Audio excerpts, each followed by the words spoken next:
for an adult audience. The Dirty Dowdy Podcast may contain material that may be unsuitable for sensitive ears. Listener discretion is advised.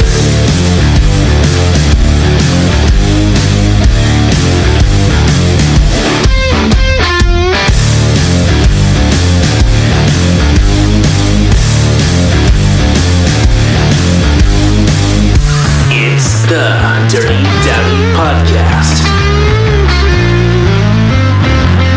Well, we've stepped into it again. It's the Dirty Dowdy Podcast here on Longbox.FM. Of course, brought to you by Riley's Brewing. Cheers. Thanks.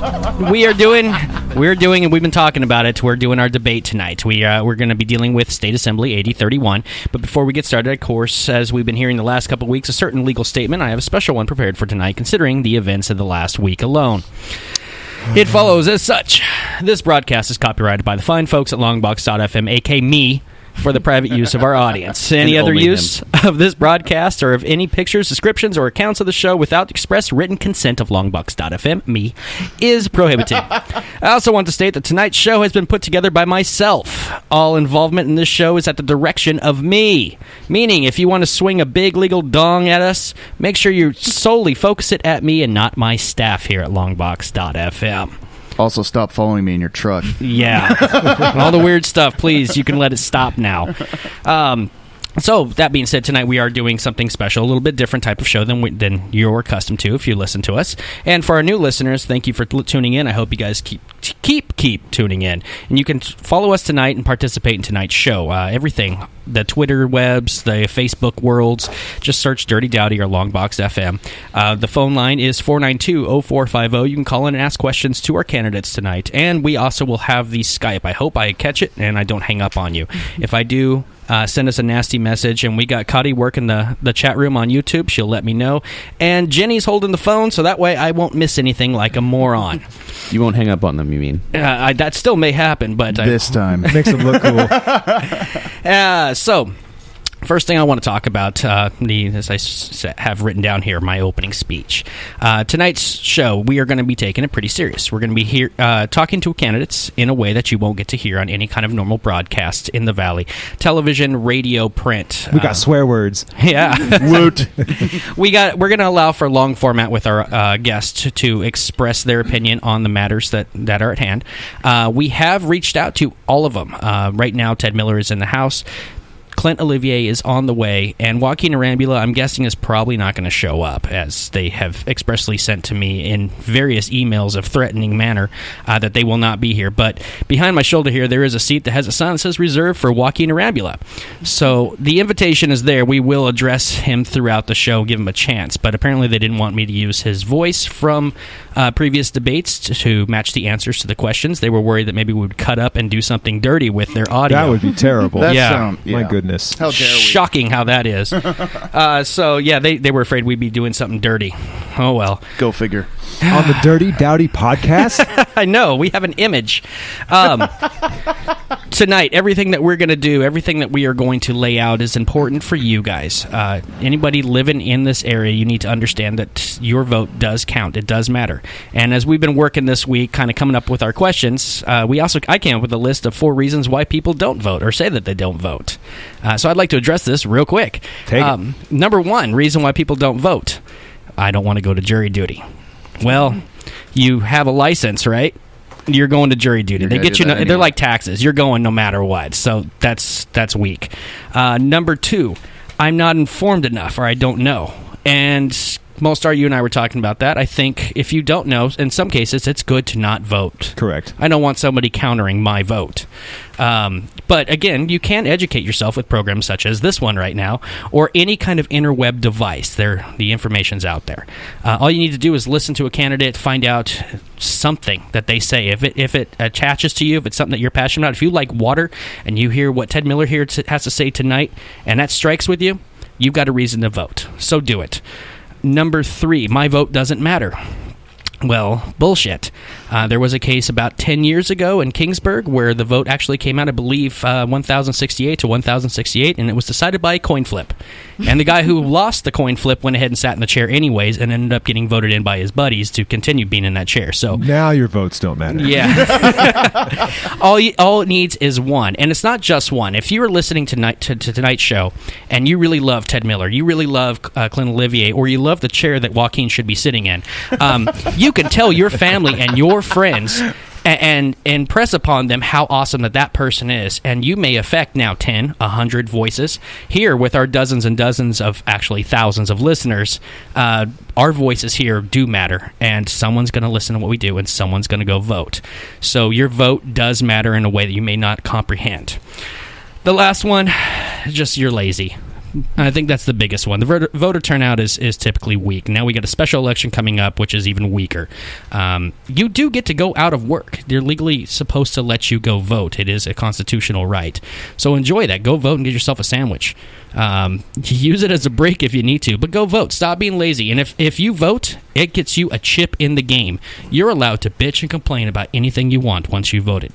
If you haven't voted, I don't want to hear you talk. And if it's still not good enough for you, your work is legally required to let you off to go vote. You don't even have to vote. You could just leave. Now you're just helping people ditch work.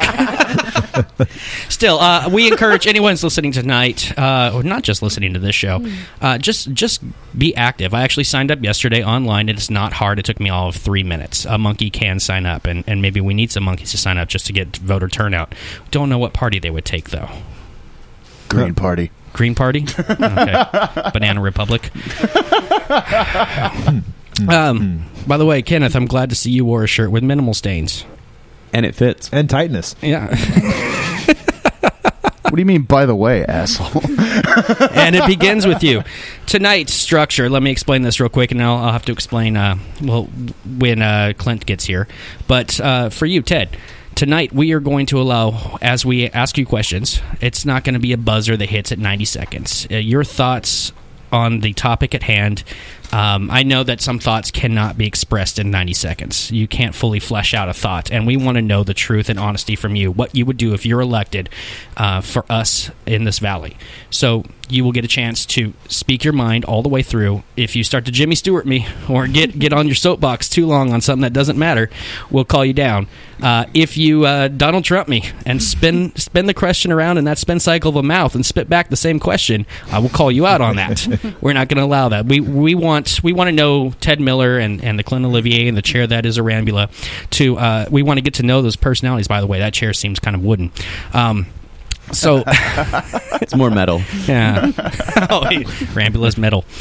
So that's how it's going to go. We're going to go back and forth and ask the candidates in the room to each have give their response, and then the after both people have talked, allow to retort if you need to. If not, we'll move on to the next subject. Or fist fight. Yeah. If it gets that hard, we do have a backyard. We could take a camera out there and knives only. Tie your wrists together. Go Michael Jackson's Bad with it. Beat it. One of those Michael Jackson things. That's a Super video. Soakers. Super Soakers? Oh, that just sounds soft. Yeah. Now, unfortunately, because of a delay, Clint Olivier will be here in a little bit, and we figured, Kevin, you brought it up outside. You thought it was a good idea. Clint has kind of had home field advantage here. He got to be on here. By the way, we helped ruin his political career by him being on here. Thanks, Ted. So thanks for coming. We figured we'd give you a chance now to just kind of tell us a little bit about you, the person that is Ted Miller, and why you are running. We'll keep the topics for later when it can get bounced between you guys. But for now, just give us a little bit of inside information of who you are. Hey. Instantly regretting. Got this laughing machine sitting next to me. I'm going to get to about in a second. That is a great description. 5 seconds of talking, he's always ripping on me. We could replace him with a button, couldn't we? We thought about it. Hello, 31st Assembly District. Coalinga to Carruthers, Kerman to Kingsburg, Firebaugh to Fresno. Welcome to the Dirty Dowdy Podcast. Bet you never thought you'd say that in your political career. Someone's manager's getting fired. Oh, Lord. My name's Ted Miller.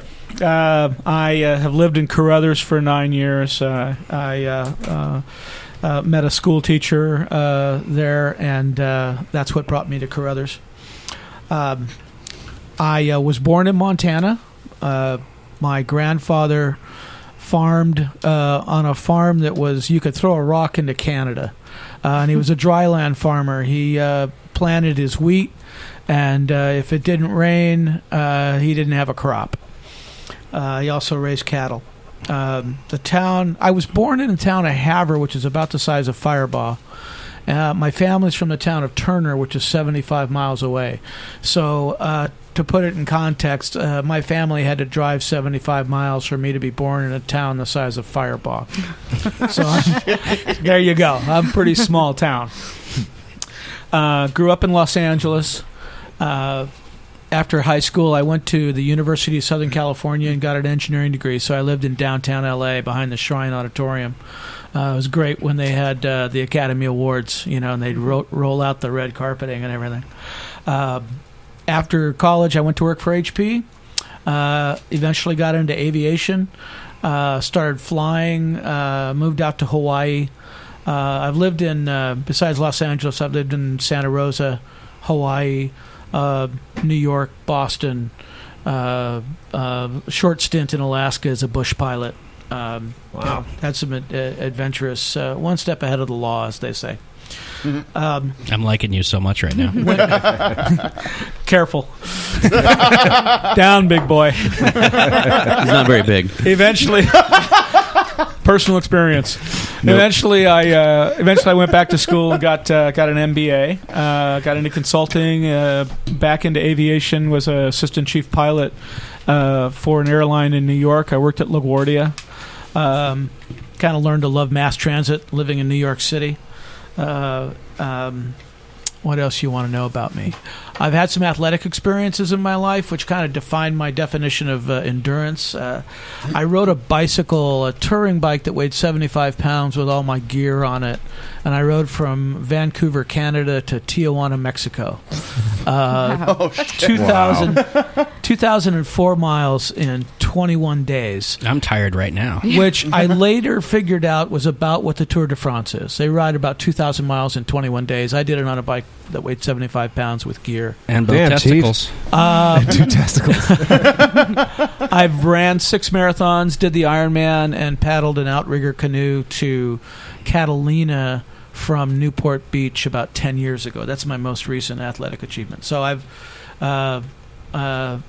at approaching 60 now, I don't quite look like the marathon or Ironman I used to be, but it's in there. Good God, the highlight of my career is I can put down a 12-pack without barfing. Yeah. I could pee over a backyard fence. I show up here every Wednesday. So enough of That's breaking training. my arm and patting myself on the back. I don't normally get to talk about that stuff, but Clinton isn't here yet, so... Why are you... Who can we call him, Clinton? Yeah, totally I call like him Clinton. that. We're I doing like that. that. Yeah, Oh, yeah. we're It's what his mother named him. I do it out of respect for his mom. I'm with it. Clinton, it works for me. It does. It sounds good, man. Clinton. Sounds it depends on if you're comparing it to presidential But candidates. we need a second syllable for your name as well. Ted, I don't know, man. Teddy. Teddy Bear. I don't know. No, you're Ted from the movie now. You're the cute, adorable bear. There you go. Sorry. Minus the cursing. Yeah, Oh my. adorable. Oh my. What got you started in politics, and why are you going for it now? I became interested in politics and reached out to the Amanda Renteria campaign. And I worked a lot on that campaign as a volunteer. I did sound engineering for their events. I'm an electrical engineer by education, and I worked in Hollywood recording studios while I was going to college. So, I know You what just pissed off our sound guy. I'm sorry, man. I quit. I'm sorry. But all this digital stuff I don't understand. But, I appreciate Mike Gain. So anyway, I got involved with the Amanda Renteria campaign, and I became a precinct captain, going around getting people to vote, knocking on doors, and I had people approach me about problems that existed at Raisin City School with some of the administration and stuff. So I got involved at the Raisin City School District working with one of the school board members, and trying to improve the situation out there for the students and the parents. Got to know the people in Raisin City, and there's this lovely grandmother, Hispanic grandmother who speaks no English, who every time she saw me had a great big smile for me, and hugged me, and there's so much love. And so I just my heart just went out to this grandmother in Raisin City. And then as time went by, we got involved in this situation with a county chartered district out there, a water district. The Raisin City Water District was created in 1962. They've been in existence for 54 years. And I took a 12-ounce bottle of water to Raisin City and poured it on the ground. I've delivered 12 ounces more water to Raisin City than the Raisin City Water District ever has. You've also wasted 12 ounces more. Well, no. It's groundwater recharge is really important. So the Raisin City Water District exists out there and hasn't done a single thing for the community in the 54 years that it exists, except collect $40,000 a year in taxes. So they've sucked $2 million out of this poor community in Raisin City. Most of what they've done with it is pay CPAs to do their annual reports, probably go to the coast for meetings. Just there's no reason for them to exist, right? Yeah. So anyway, back to this lovely grandmother in Raisin City. She they had like a $2 a year assessment on properties. Okay, so it's really small, but it's really small. And everybody's like, "What's the Raisin City Water District for? What am I paying $2 for?" Forget it. And they send this thing out in English. There's no Spanish. So she ends up with her assessment adding up to $10. I don't know if it was late fees or whatever, but it got up to $10. So here's what they did. The Raisin City Water District put a tax lien on her property for a $10 easement. Now, what happens when you get a tax lien on your property for a $10 easement? The bank calls your loan. You have to, and then this really nice guy at the bank, really nice and helpful, refinanced her property. All right. So this sweet little Hispanic grandmother was this around the year of English. 2006, 2007?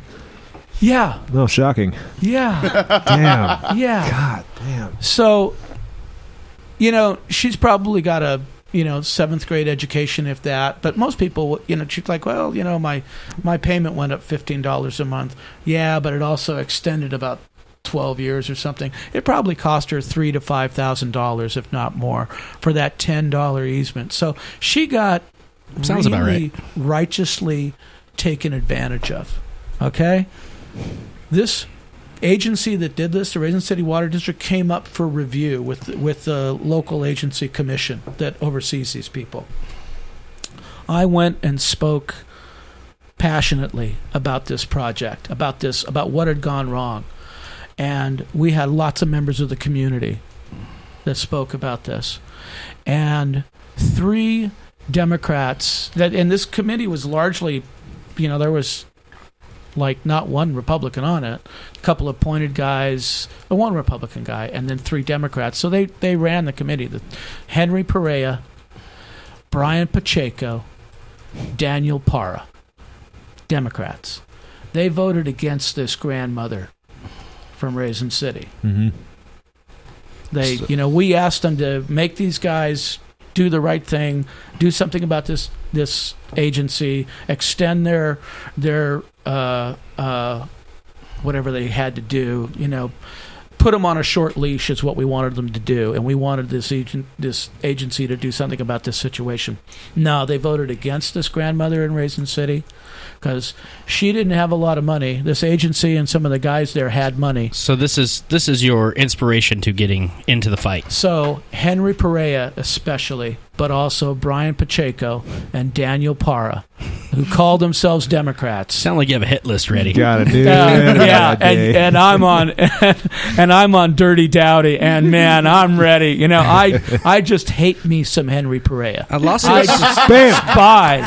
I despise Henry Perea. You would get the winner sound. Filed to, there is a question for you, Ted. We actually had a caller. We got a call back, and from somebody named Optimus Noob Gaming. Yeah. The question. This is the world of the internet here. Okay. We'll call him Steven.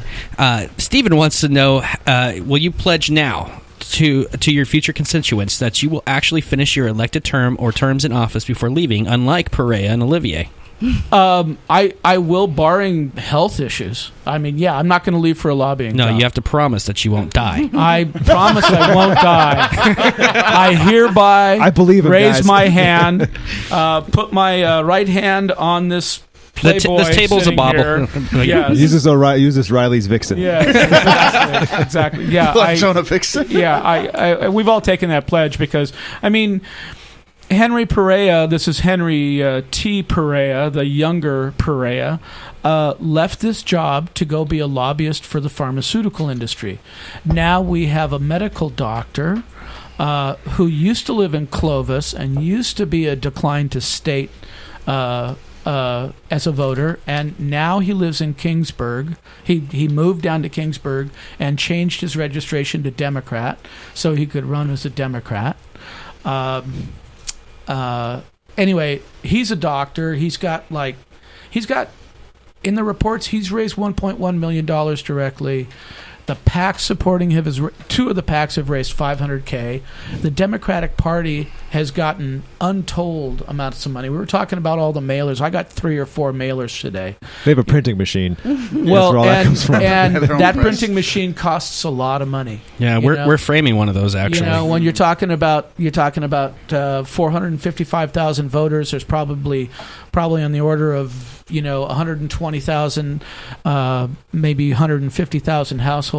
So a mailer is you're probably looking at $100,000 per mailer. So I got $500,000 in my post box in my mailbox today. That these guys are dumping on this race. And he says, I'm not a politician. Here's this list of these 30 politicians who've endorsed me, but I'm not a politician. Oh, great.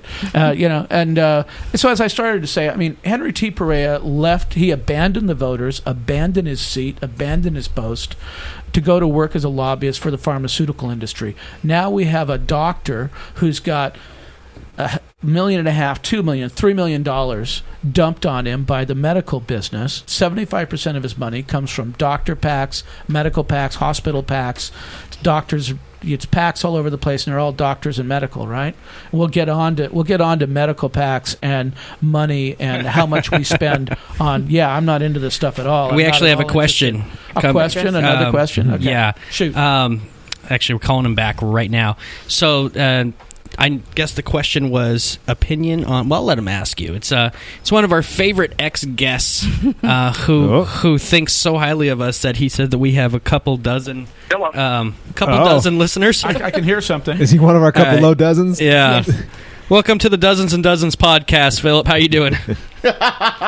I'm doing real good. I'm pleased to see candidate Miller there, and I'm calling on Clint Olivier to buy a watch. I got the heads up from them that they were running late, but he will be here shortly. At least he'll show up. That's good, as opposed to the chair in the corner here. Hey, the chair showed up. The chair is here. Hey, Mr. Miller, I haven't had a chance to talk to you yet, and so I wanted to take advantage of Chris's little internet show to jump in here. Thanks for that. It's getting bigger. Mr. Miller, do you believe that there is an indication of a candidate's ethical standing when they refuse to speak out against something like the PAC ad that took Olivier's comments out of context and manipulated them to send a false message? Do you think that speaks to the ethics of the candidate for refusing to say something about that? Do I believe that it's an indication of his ethics? I'm probably not the right guy to ask about the ethics of the Arambula campaign. The interesting thing about, and this is, I'm learning how the sausage is made, and believe me, it's really interesting. It's quite a ride. There's the There's the little Joaquin Arambula, shaking his little fist and waving his pen and talking about how hard he's going to work to build dams and how these doctors are spending $3 million to send him to Sacramento so he can build dams and fight for preschool. Sure they are. So he tries to stay above the fray and everything, and so he's like Mr. Nice Guy, Mr. Teflon Don, or whatever. And then you run into this guy like Rich McIntyre, his campaign manager. You run into what the campaign does, and you've experienced some of the arm twisting. I'm going to send the attorneys, and we're going to do a. I know nothing of this. Yes. And everybody who's put on events. Marianne Cast from the League of Women Voters, who did the event at Reedley College. The Fresno City College, that turned into a little dust ruffle.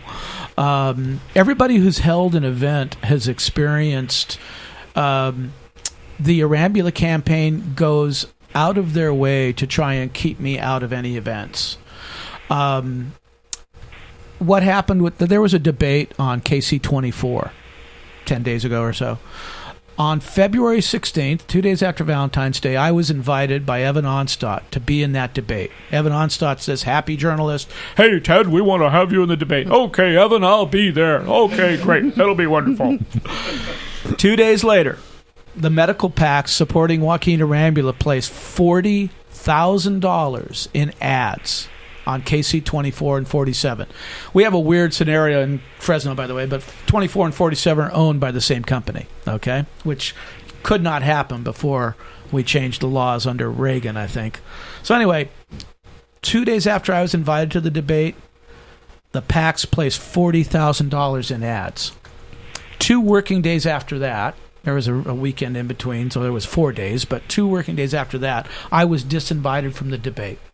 Oh, our corporate parent company has got these standards, and we've decided you're not a viable candidate. I got to look at their standards of what a viable candidate was, and there's this and there's that, and you got to have signs, and you have to do events, and you have to do this and you do that. Oh, and number 5 is you have to raise $50,000. Okay, now this is the second poorest assembly district in the state of California. Mm-hmm. The chance of you raising $50,000 in this district from interested parties is like nil. 50,000 to 1, I'd say. It's never going to. Now, if you're a doctor, if you've got doctors that want to send you to Sacramento so that you make sure they don't mess with the fact that California spends $216 billion per year more on health care than they do in the UK, which is over twice what we spend on education. Now, if you're a doctor that's going to be sent up there and you get $3 million, well, you're a viable candidate. Mm-hmm, mm-hmm. Oh, yeah, you're very viable. Hand me some of that viability, will you? Oh, yeah. It comes in 20s and 100s. So, yeah, that's... so, and it's on fire. Yeah, Joaquin stays above the fray, and he's Mr. Nice Guy and everything. And then, the henchmen come in afterwards, and they break your legs, and they twist your arms, and they make threats. And, I hope not. Stuff like that. I need my arms. About to go back to work. Okay. Did I answer that question, or did I get off topic? Mr. Miller, you did a great job of answering the question. I appreciate you taking time to do Chris's podcast, and I look forward to seeing his facial expression when that comment about broken legs pops up on the live stream. Okay, remember, man, if you don't vote, you don't count. Guys, have a great night. Thank you. Hey, Philip, real quick. Thanks, man, for the comment. I know I look good. You look like Roland Martin, dude. Hey, real quick, Philip, I have a quick question for you. Oh, AT&T cut my service off. That sucks. It's AT&T, man. You finally got to do it. Yeah. That's for the dozens and dozens comment on KMJ. Well, tell you what. Let's take ourselves a little bit of a break here. We'll refresh. Kenneth, you can add some more fabric to your shirt. And probably won't happen. I'm sorry. Walmart only gives you so much. Don't take any fabric away from your shirt. Yeah. And we'll be back. We should have Clint Olivier here at the start of the next segment or walking in as we go. But either way, we're getting straight to the debate. We're going to start asking the questions to all of our candidates. The empty chairs will matter at that point, so hopefully he gets here in time. Let's do this. This is the Dirty Dowdy Podcast here on Longbox.FM.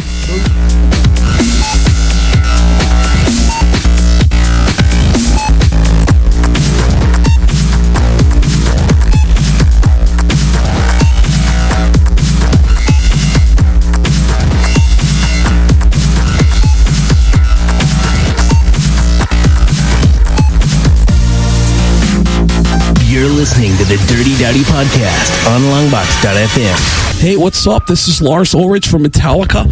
And when I'm doing coke, I'm usually listening to the Dirty Dowdy Podcast, huh? It's the Dirty Dowdy Podcast.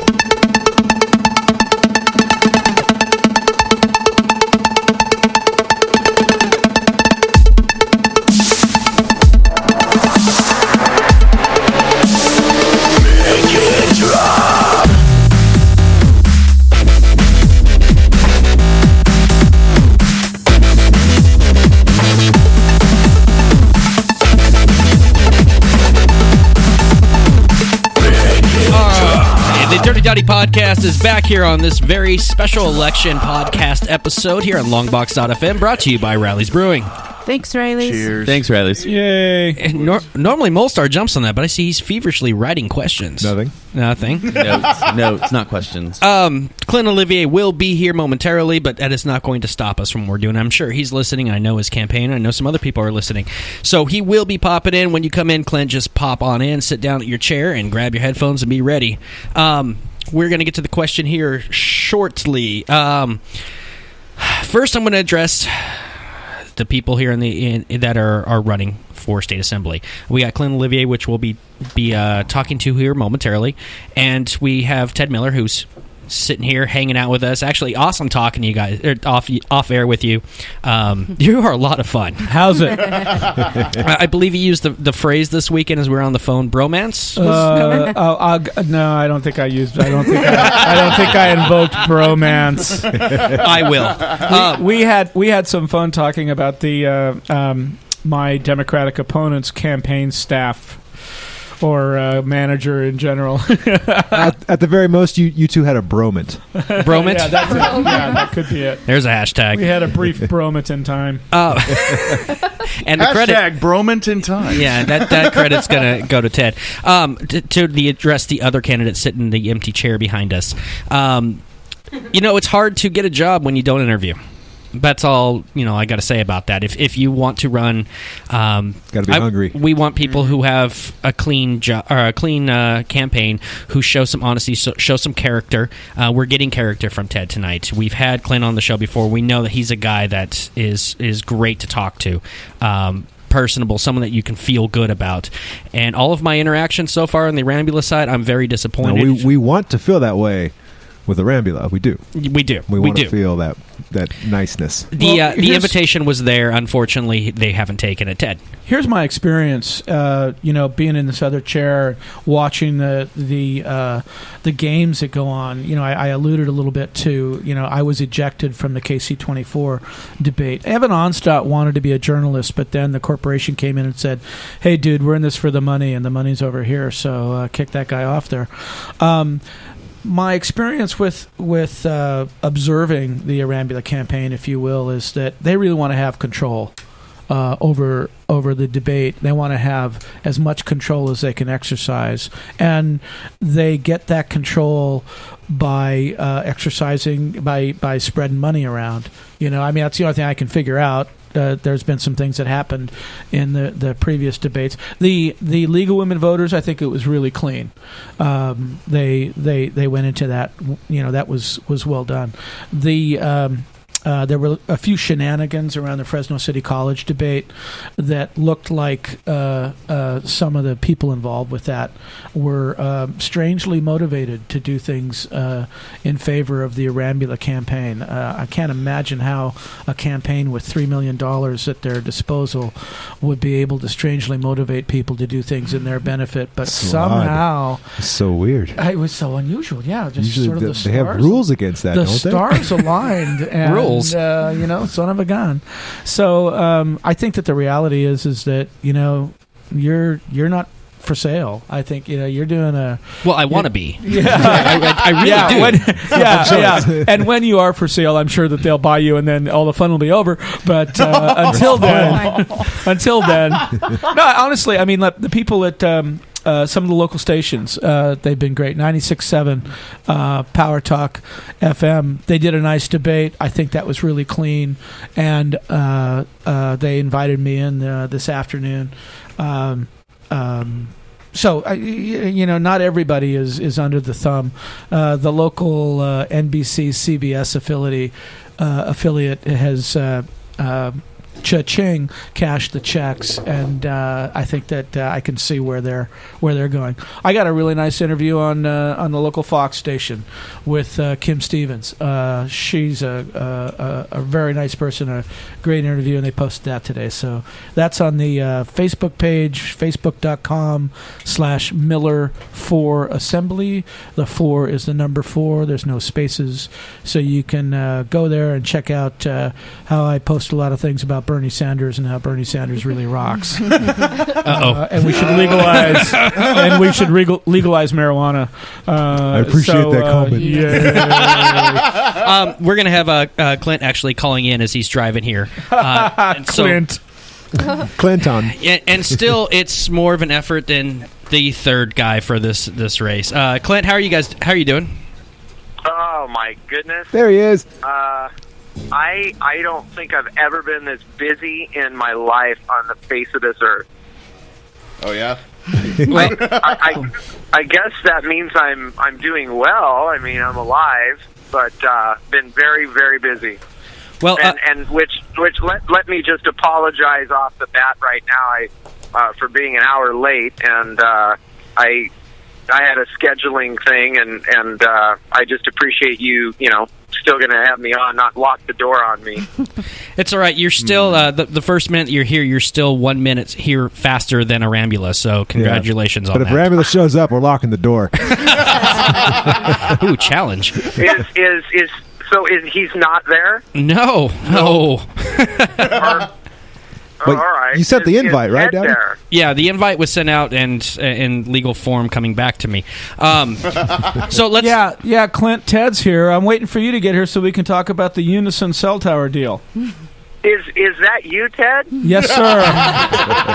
Yeah, baby. All right. Well, I'm gonna.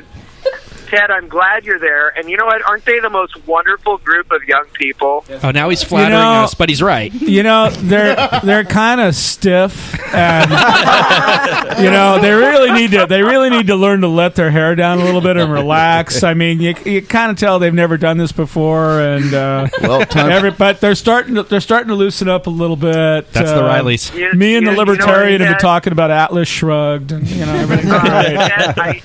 I knew you would be a great fit for the crew over there at Longbox, so I'm glad you guys are all having fun. Now, do you want me? I'm about 10 minutes away. Do you want me to just hang up and then come on live? Yeah, I can talk about you for 10 minutes and get everybody you know what? Let's go and do that. All right. You're gonna miss the first couple questions, but I'm sure everyone's heard about your opinions on them. So, yeah, just come on in. Everybody knows all about my opinion. All right. Yeah, he wants to turn Fresno. All right, we'll talk to you soon. All right, bye. Guys. Thanks. All right, first question. I'm going to go ahead and just jump into this because we're not. We got to do this. The very first question I have here for tonight. I know a lot of people don't understand the role of assemblyman. And so can you give us your explanation of what the role of assemblyman is? Well, the California State Assembly is the lower house in our legislature. There are 80 assembly members. If they were elected before 2012, then they have a 6-year term limit. If they are elected after 2012, they have a 12-year term limit. That's kind of makes a big that's a big deal now for Rendon, who's the new speaker, who's from Paramount, which is a lovely little neighborhood in L.A., south of Downey, north of Long Beach. I used to work at a Toyota manufacturing plant there when I was getting my MBA. I was a financial analyst. So we're back on the assembly. So yeah, the role of assemblyman. There are 80 members. Each one represents about 455,000 citizens. They're equally distributed, and it's like a legislative body. So there you go. What is the main role once you get in? When you're sitting in there, what your job day to day? Build dams. Build the gosh darn dam. Get water from north of the delta to south of the delta without going through the delta, because it kills the little fish when you suck all the water There's out. only 7 of those left. I think it's time to go sushi on it. And tragically, we have to keep them from dying, or else the environmental... actually, I mean, the amount of water we need to push through the delta it's a lot of water, and it causes an environmental problem. It seems like, how cool would it be to just shove all this water into the delta and then suck it out on the north side, suck it out on the south side. And it turns out that environmentally, there's some downsides to that, and we're running into a lot of resistance to it. So we just need to get the water across the delta from the north side to the south side without going through the delta. That's what the Twin Tunnels program is about, or we do a peripheral canal like we talked about. We need to come up with some method of doing that. We're all psyched up about building the Temperance Flat Dam. Temperance Flat Dam is going to add like 300 to 400,000 acre-feet of storage, basically more or less doubling Millerton Lake, the amount of storage we have. Now, what that means, by the way, is that's 300 to 400,000 acre-feet of water that we're not going to be forced to release as flood flow. Okay? But where does the water actually end up going? Will it stay in the valley, or will it just be shipped down south or to the coast? Well, one of the things that I want to achieve is I don't want to allow anybody in our county or our district to export water. But let's get back to the Temperance. So Temperance Flat is 300 to 400,000 acre-feet of storage, which means that we, at least on a yearly basis, there's 300 to 400,000 acre-feet of water that they don't have to release as flood flow. Now, when they release water as flood flow, that water is really cheap if people want to take it. Okay, so that they get really cheap water, the water districts and stuff around here. When they get really cheap water, they can sell those water rights, possibly outside of our county. Yeah. For much more than they pay for it. So it turns out that some of those people with water rights have a perverse incentive to not build Temperance Flat Dam, because there's 400,000 acre-feet of water that they're not going to get every year. That is now, it's not going to be flood flow. Flood flow is what you release when the dam is full and there's more snow melt coming down. We get on a normal year about 1.3 or 1.8 million acre-feet of flow down the San Joaquin River. Okay, we store about 400,000 acre-feet in Millerton with Bryant Dam. So we're going to add 300 to 400,000 acre-feet of storage, basically doubling that. And my numbers are approximate, but they're pretty good. But so there are some water users or some water districts that have a perverse incentive to not build Temperance Flat Dam, because they generate revenue from that flood flow. Creating a dam hurts their business. It has a short-term effect on their income, and when you think like a corporation and all you care about is this year's income, this income statement, how much money do I get this year, they're not thinking 20 years down the road, 50 years down the road, like we need to think about our groundwater. Okay, so we need to understand that there are people in this equation that that may be saying, oh yeah, I think Temperance Flat's a really good idea, but then they kind of slow walk the whole concept. They drag their feet. We don't get the thing being built. So I'm a guy that's going to be up in Sacramento yelling and screaming and saying, how come we didn't start building Temperance Flat Dam yesterday? What is it? Why? What do you mean we're going to wait 2 years before we have a meeting?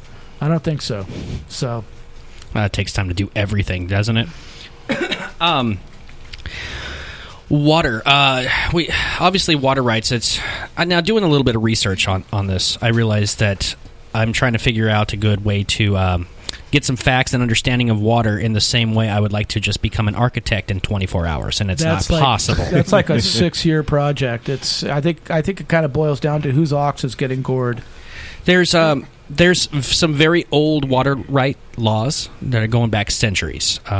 To the old days, settlement days, and everything here in the valley that still stay in play with the families as they've come down, the big name families.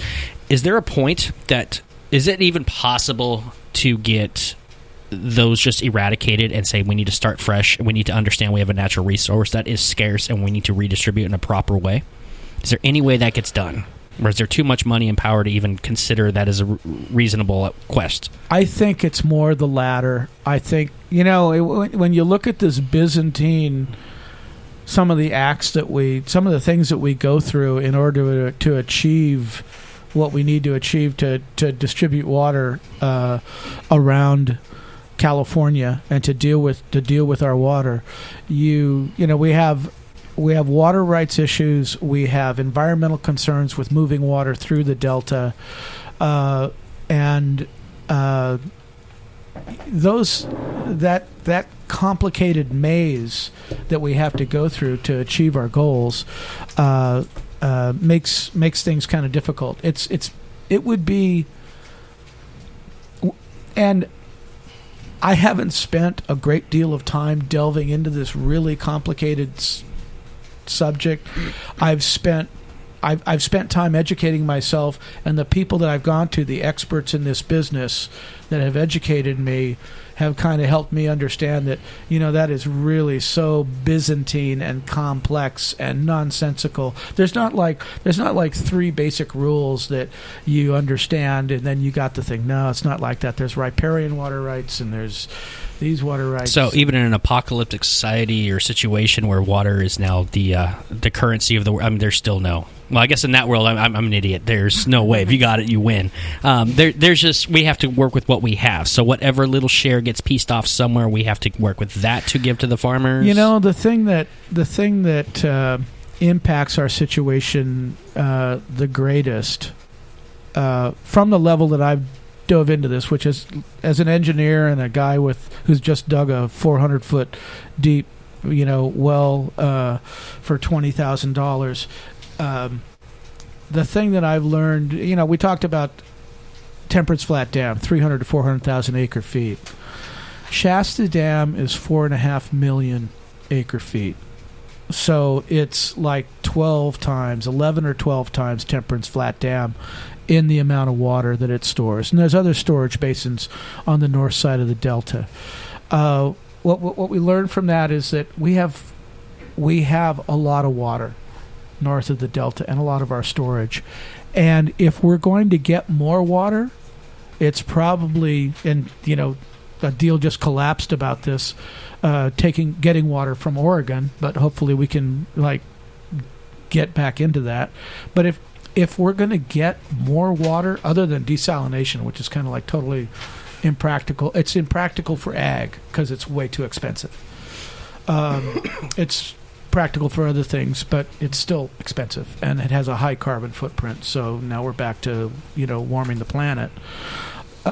But if we're going to get more water, it's going to come from Oregon and or Washington or Canada. It's going to come from the north.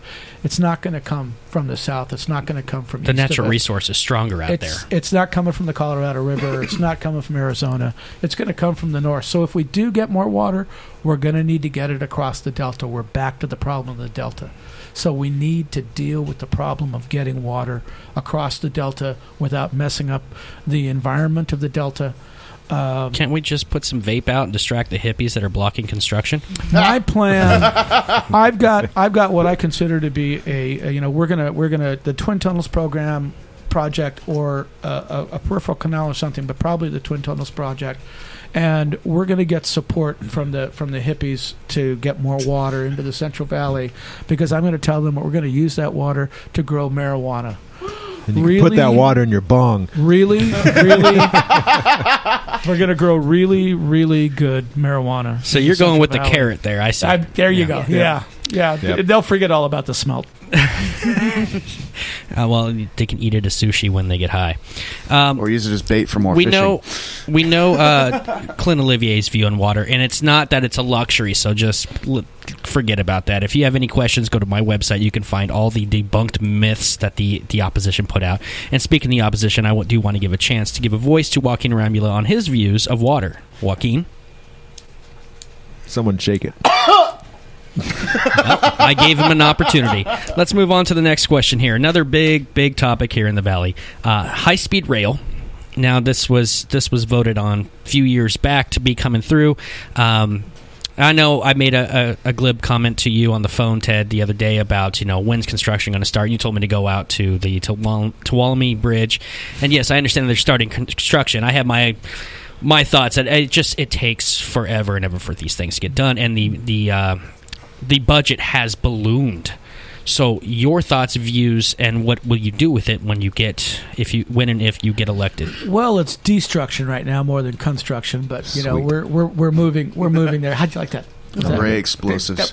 Keep destructing. I'm having a broman with the libertarian. Okay. Hashtag libertarian broman. Okay. So the high-speed rail project. It was envisioned as a $30 billion project. The voters approved $10 billion in funding for the initial portion of a $30 billion project. The cost of the project, the estimated cost of the project, has increased to $68 billion. There's been a lot of delays, a lot of legal delays. People fighting the project.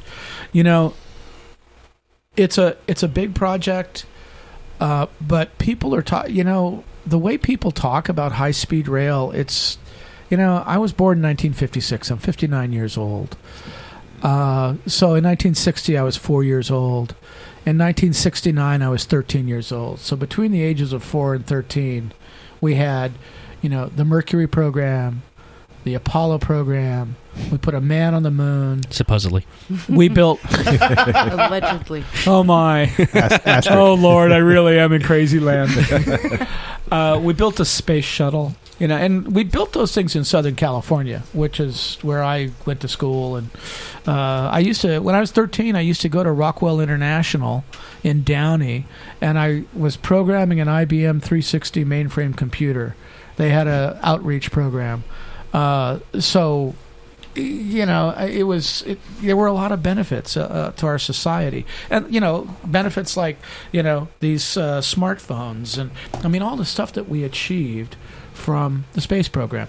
We're not going to get benefits like the space program from high-speed rail, but we put a man on the moon, and I got people saying you're not going to be able to cross the mountains, and I'm like, get out of here.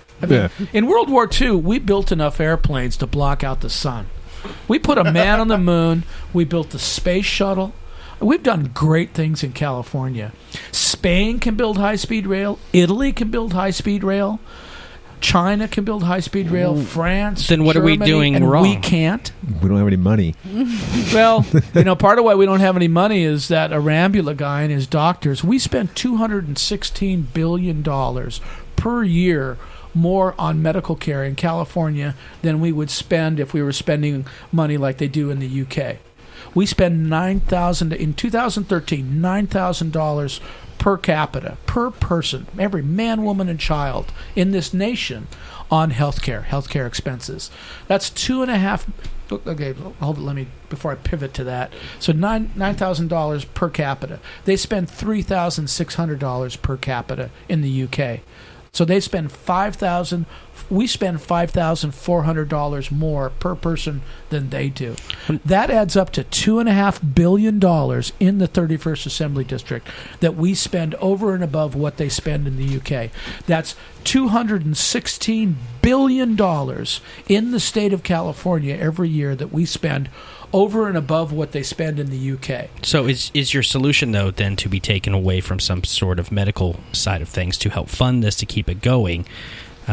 Because you're bouncing here from the high-speed rail to the medical side of things. We have $10 billion in funding for high-speed rail. We have $3.5 billion in funding from the federal government that we haven't accessed yet because we haven't gotten to the point where we can access it. We need to build high-speed rail. We've got 215 guys and gals, high-paid construction jobs in Fresno right now. We need jobs in Fresno. You cannot say you're for jobs and you want to kill the high-speed rail program. You can't hold those two thoughts in your mind simultaneously. I can. Okay, so well, I disagree. I mean, I fundamentally disagree. We've got the funding approved. We need to build what we can now, and we need to look for a better future, and we need to build infrastructure to support a better future. I've been to Italy a couple of times and really enjoy traveling to Italy. In Italy, there's two kinds of towns. There's towns that have rail service. They're vibrant, they're growing, they've got a lot of tourism. And there's towns that don't have rail service, and they don't have any tourism. They're not growing, they're not vibrant at all. You really see a stark difference. It's a lot more expensive to drive cars in Italy, in Europe in general, but in Italy. But we're going to get to the point where we've seen gasoline at $5 a gallon. We're going to get to the point where it's $8 a gallon, $10 a gallon. We're not going to be driving these great big lifted trucks, getting 12. You haven't been to Clovis. Yeah, tell me about it. Oh God, I just bought a truck. So the reality is that what high-speed rail does is it gives us a rail connection to Los Angeles and to the Bay Area. There's 40 million people in the state of California right now. 20 million of them, half the population, lives in either the Bay Area or Los Angeles. High-speed rail connects half the state's population with each other. And the Bay Area is Mecca for high-tech. It's Silicon Valley. Los Angeles is Mecca for the entertainment industry, space exploration, the defense industry. We're going to connect those two meccas together through Fresno. And we're going to connect Fresno to those two population centers and the high-tech mecca of the Silicon Valley, the entertainment industry, the space industry down in Los Angeles. I don't see how that's bad for Fresno. All right, so definitely you're for it, and you think that. Do you think by having high-speed rail finally finished, whenever that is, do you feel that is going to be a boon to Fresno, or start building Fresno, which is right now either the fourth or fifth largest city in California or county? Do you think that will help push us over the edge and actually start pushing us forward technology-wise and what we do? You leave Westwood, you've got this little cracker box house on this teeny tiny little lot. It's 1,100 square feet, and you feel all crunched in and everything. And you come up to Fresno, and you spend, and you got some business or something. You're in the space industry, and you come to Fresno because we've got a lot of guys that work with stainless steel because we do a lot of food processing. So there's a lot of stainless steel manufacturing and stuff that goes on in Fresno. So these, we start getting more defense and space business because we've got a lot of manufacturing in Fresno because of the agriculture industry and the food processing industry, stainless steel fabrication. And then you go to the Tower District, and you learn about how cool the Tower District is. You go to Sequoia Brewing Company, go to have some Sancha from Riley's beer. You see some of the nice houses near Fresno City College, on Cambridge and Harvard, and you get and you start to go, hey man, there's another life I can have, and I can have a nice big house, and Fresno's really kind of a cool town. It's got a small town feel, and I'm only like an hour and a half, 45 minutes from LA, and I can come down here a couple times a week. Yeah, I think that's going to happen. My issue is the means to that end, though. Because you're taking the, publicly funded project like the high-speed rail, which is already now twice the balloon, the projected cost is already ballooned twice to what it was expected. What kind of efficiency is going to be expected after it's built? Is it going to be able to deliver what it's actually... Hold on. Let's... because if you guys are watching on the video, you saw Clint got here. Let's get his opinion real quick on the high-speed rail, and then we can bounce those two off of you, Kevin.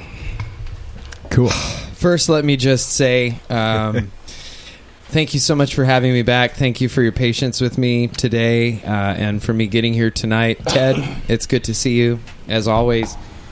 It's been good to have you in this race. Don't forget Joaquin over here. And your perspective. Well, his chair. You guys didn't go the cardboard cutout route. No, I couldn't afford it in my budget. Well, that's understandable. You look, might I say, incredible dressed right now. I mean, I'm sitting right here, Clint.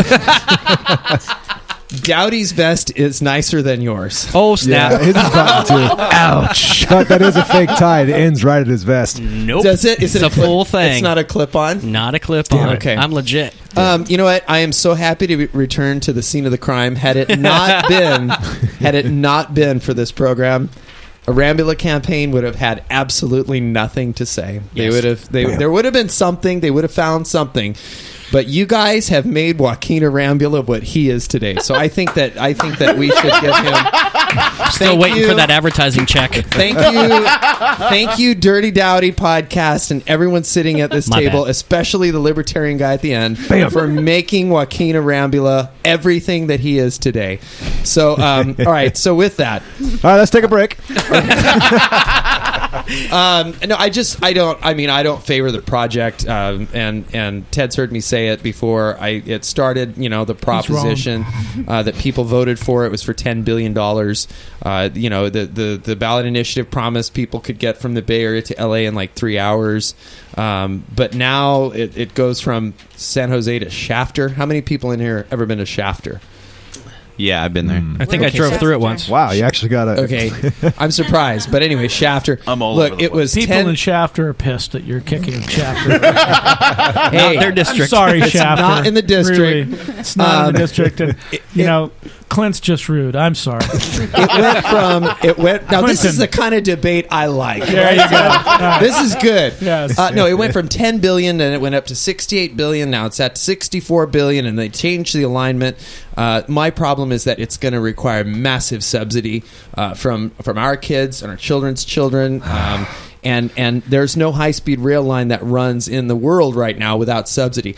I don't think we're there. We're not at a place where we can afford to pay these subsidies, and so I am not for this project at all. I think the money for it we can spend it in other places, like for water storage. And so I've been this whole campaign trail. I've been out there, saying, hey, look, we can as Californians take this bull by the horns ourselves and move this money over so that we can have water storage. And the private investment that was promised to us has never materialized. The Congress under Paul Ryan and Kevin McCarthy is never going to vote to appropriate money for this project. And then you've got progressive Democrats like Gavin Newsom and others, Cheryl Brown, the assemblywoman down in L.A., and then some folks up north too that don't want this at all. It's not a Democrat or Republican thing. It's kind of people are starting to wake up to the idea that, oh my God, we're going to have a $25 billion train from San Jose to Shafter.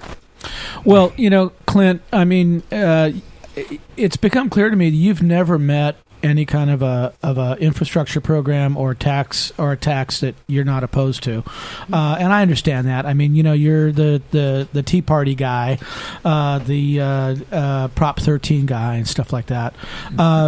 And when I get into conversations with folks like you, I throw my hands up and I would say, you can go to Mexico. If you don't want to pay any taxes, if you don't want to have any infrastructure, if you want to have a water system that's falling apart, if you want to have road systems that are falling apart, Ensenada is a nice place. Go down and experience Mexico. It's really laid back. You can't. It takes hours to get from one place to another. You can't drink the water, but hey, the taxes are low. You have to bribe the police to protect you, and the drug gangs are running things. So, it's an infrastructure project. But they got it their started drugs and out as guns a from $30 us. billion. It started out as a $30 billion project. It's gone up to 68. It's down to 64. I mean, it's moving around. This is the nature of big projects like this. It takes a lot of time.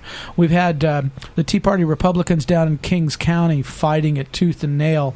We don't want to give up this valuable farmland, and we're going to have to move this house. And so we had a 3-year court battle and tens of millions of dollars, spent by the Kings County Board of Supervisors fighting the program, to which they ultimately lost. So I have a question for you. This comes from I have a personal experience involving this high-speed rail. I've been for and against it at different times, and I think that's good for anyone to be able to not just be stuck on one way. If you were an elected official, they would send out a mailer and call you a flip-flopper. Yeah, I'm not. I have no chance. Since you're a private citizen, he's thoughtful and he's reflective. Actually, I'm going to. But as soon as you get elected to something, like Dowdy's a flip-flopper. Let me say, and you missed out on the first the legal thing that I said. Hoping no one ruins your guys' career or more with tonight's program. But also, I'm okay with any elected official changing their mind, as long as they're not changing it based on who the audience is that day. Change your mind with knowledge is good. Also, from this point out, any questions we ask, feel free to say you don't know. That's also okay to not know an answer or not feel comfortable enough to say it, and I will accept those. Now, from that, let me just say, does anyone know who is the overseer of high-speed rail? Who gets to decide whether or not money is being spent properly? No. It's the High Speed Rail Authority, and they're held accountable by the state legislature, the LAO, the Legislative Analyst's Office. And we need to move that office down to Fresno. They're up in Sacramento. They're not even on the line. And, we need more jobs in Fresno, so let's move the authority office down to Fresno. The story, the thing that I know personally, I cannot say actual names because I think this could get some people in some shitload of trouble here. I do know of a company. I have a friend who works for a place who got the option to do a bid on one of the companies to replace, as they're moving a company that's in the line. But the understanding was they are getting paid a lump sum to do a bid that is going to be predetermined higher than the predetermined winner of this project. There were 3 companies. One was determined ahead of time that they were going to get it, and the other 2 were just going to make bids that were higher, and they got paid for their time to do so. Democracy works. When you're hearing about high-speed rail, it's hard for me to want to encourage more of that when you're hearing stories like that and going, that sucks. And who's the authority that gets to say yes or no or call these things out? Is there anyone that audits this stuff?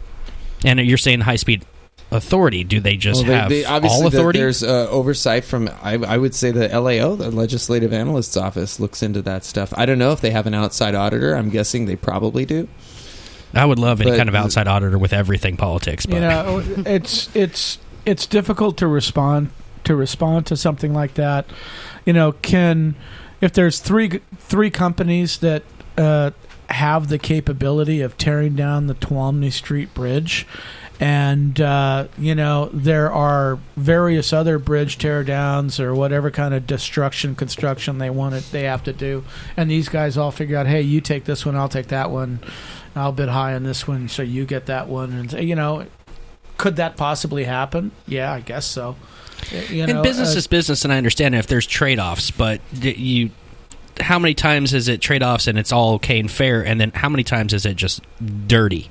Private enterprise, you're free to contract however you want. You're working with public funds. You're not allowed to do that. Well, we have the initial segment, which is from, I think, Madera down to Fresno. That is phase 1. Phase 2 was Fresno to Tulare, I believe. And that phase 2 went to a company that was, I think, 20% below the other bids. It came in significantly under budget, and so it seems like the bidding process is competitive. I hope there isn't stuff that goes on like what you're describing, but I know that it's possible. I mean, Fresno Unified just made some ink in the B yesterday with what they're going to have to rebid the project because one of the board members was involved in profiting from one of the contractors who got the project. It seems like something like that. So, kickbacks. I'm not going to harp on this one too much longer. We do have, again, from the internet world here, the High Speed Rail Authority. What about the promise made to voters and their authority to revoke the project if it goes over budget? It's what I like to call the prior investment trap. It's actually the prior investment trap is, well, we've come this far. We can't just stop because we've got all this invested. We're almost at the point of no return. That's how most failed marriages work. Yeah, well, we may as well. But the reality is in private business, if Coca-Cola or Tide or Procter & Gamble has a product that's failing, they pull the plug because the market says if you continue with this product or with this marketing or what box of Kleenex that it smells like something stinky or whatever, and then the market rejects it, well, they have to stop, or else they're going to suffer huge losses, and the shareholders are going to revolt, and they're going to sack the CEO. That's how it works in private industry. In the public sector, you get the prior investment trap, where they say, well, gosh, we've laid 9 miles of track, and at a cost of $20 billion, we may as well go the extra $6 billion or the extra 6 miles for the extra $40 billion because we've already got that. No. You scrap it. It's bad, and it's not just with HSR. It's with a lot of these government programs and projects. You throw good money after bad, and so that's where the private sector differs from the public sector. Is that prior investment trap? Well, I'd like to observe that this debate is really kind of a different experience for me because Clinton has never rolled out the gravelly voice Clinton before. And the old, Dad, gone it there, Pepito. You're doing a different voice. Program. So this is a lot of fun. This is a lot of fun. And then Clinton and I get to face each other now. So this is great. And again, the purpose for tonight is for our listeners to hear not only your guys' views on different issues, but to actually get to know the people. And you two in this room, Clint, I've known you for a little bit. Ted, I've known you since this weekend, and both of you I think are awesome. And I'm feeling more and more comfortable with who I would want to throw a vote to. And that's what I think is important and why we do the format we do. We're building some bromentum. Man, bromance, just word of the day. Bromance. Why do you call me Clinton? Are you Theodore or are you just Ted? I'm Ted. You're not I Theodore. called you Clinton because I respect your mother. I figured she named you Clinton. And out of respect for your mother, I use the name that she gave. Well, I like to be called Clint, but if your name is really Theodore, then I will return the respect to your mother, and I will call you Theodore. Oh, he's talking about not. your mom. Mine is Ted. It's just Ted. It's Ted. All right. It's not Edward. It's just right. Ted. All right. Edward too. I want to move on to the next question. This is so hard much hitting, fun. Chris. This is hard hitting. Serious stuff. Hey, back to the high speed rail thing. It's a big complicated project. It's an infrastructure project. It is a great effort. When you are doing big projects that are great efforts, you're going to have naysayers. I think this project, if we had the level of naysayers on the space program, we would have never almost put a man on the moon when we had to fake it in a Hollywood studio, right? We would have never built the space shuttle. We would never had the satellites up in space that we rely on today to beam this signal to Afghanistan. So I'm not willing to let the naysayers, strangle the baby in the bathtub. This project, it's going to connect Fresno, the Central Valley, with the Bay Area, with Los Angeles. If we don't build that connection, and 50 years down the road when gasoline is $15 a gallon and you have to drive a car over the Grapevine to get to Los Angeles and it costs $250 equivalent in gasoline or what have you, we're going to severely hurt and hinder Fresno. And we have an opportunity with high-speed rail to really make a difference in the future of Fresno. Sorry, I was giving you the bell. End of round 2. Yeah. All right. Let me give Mostar. He wants to say something. We are going to move on to the next topic. Yeah, this would be the in regards to the high-speed rail too, and this is me kind of having my foot in my anarcho-capitalism principles. Your mouth? My mouth. That's where it's at. So the high-speed rail is being gone through. The project's moving ish. I voted against it. I'm sure I'm not the only one. My issue is that I am still paying for it. So although we have a right to we can agree to disagree. Oh God, flashbacks. I don't have the ability to act on my disagreement because I don't feel that we could spend money to pour into it. I don't feel that the project is going to bring any kind of efficiency. I mean, it's got government on it, so that's just the first indication for me. And I'm a little bit biased in that regard. Idaho's beautiful this time of year. Excellent. I might consider that. He actually has been considering these things. Yeah. Upper Idaho. Its principle is that I don't want to pay for it, but I'm forced to. And that's where the line is drawn for me. Beyond the benefits, either one way or the other. I mean, there was a lot of stuff that was built on slave labor too, but it's still wrong. Oh, we're going way too deep. Oh no! Calm yourself. Just saying. How about when we slaughtered the Indians when we came to California for the gold rush? Did we get the gold? We have most awkward plug. No, the principle is I voted against it and I'm still paying for it. I understand that, and you signed the social contract, didn't you? Didn't you get a copy of the social contract? Yes. Yeah. I was against the Iraq War, and we're paying for that big time. Yeah. You look at the cost of the Iraq War, and I think high-speed rail looks pretty cheap. I think he just admitted he's an anarchist. Oh, yeah. All right, calm yourself. Next question. Hey, Arambula campaign, are you listening? Your next ad is right there. Well, Ted Miller. Technically, his chair's listening. Ted Miller. And you can write the check to Longbox.FM this time. Ted Miller is in his own words. Okay, listener question. Yeah, permission to use my sexy voice. We'll go Ted first on this one. College, your plans, if you go in, or your views on college, making it cheaper, making it affordable for students, or just in general, take it however you want to go with college and tuition. You go. I'm first. Yeah, like you said. We flipped the chair. But he gets for being on time. Right? Are the headphones working? Is headphones working? Okay, great. Starts out kind of slow and then peters out altogether. College has gotten ridiculously expensive. I graduated from USC. I put myself through college, and I had state scholarships and grants, I ended up with like $5,000 in student debt when I graduated from USC in 1979, and got a job paying $28,000 a year. So I got a job paying 5.5, 6 times, what my student debt was. People are graduating from college now with $80,000, $100,000 in student debt. I don't think they're making $500,000 a year. No, It's ridiculous. Not yet. No, what we've allowed this to grow into. Just today, they tried to pass a bill to lower the student debt interest rate to 0.75%, and it got knocked down, and the Republican-dominated House of Representatives instead wanted a 10.5%, I think, interest rate. And Clinton, yeah. you mentioned the Speaker of the House and McCarthy. Ryan and McCarthy not supporting high-speed rail, and November's coming.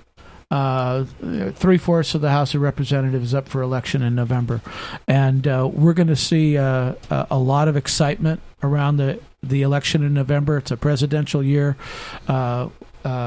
Either Bernie Sanders or Hillary Clinton are going to be on the ballot, and hopefully against Donald Trump, because that will definitely ensure a Democratic victory. But back to college. It'd be great for my show. Right.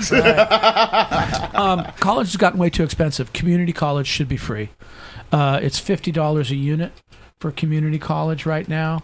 That comes to like $1,000 a semester for a full load.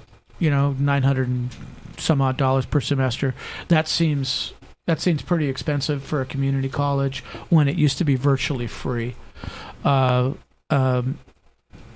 come back to my, I'm pro decriminalization, legalization of recreational marijuana use. Here, here. We spend way too much. When I look at where we were as a society when I was in school in the 70s, before the big war on drugs thing, and we look at how many people we have incarcerated in this state, the number of people incarcerated, the percentage of the population, and the number of people incarcerated has ballooned. It's huge. And we spend like $60,000 per inmate to incarcerate these people. A lot of people are incarcerated for nonviolent marijuana-related crimes. I have a really, really good friend. He's a Christian. He's one of the nicest guys that I know.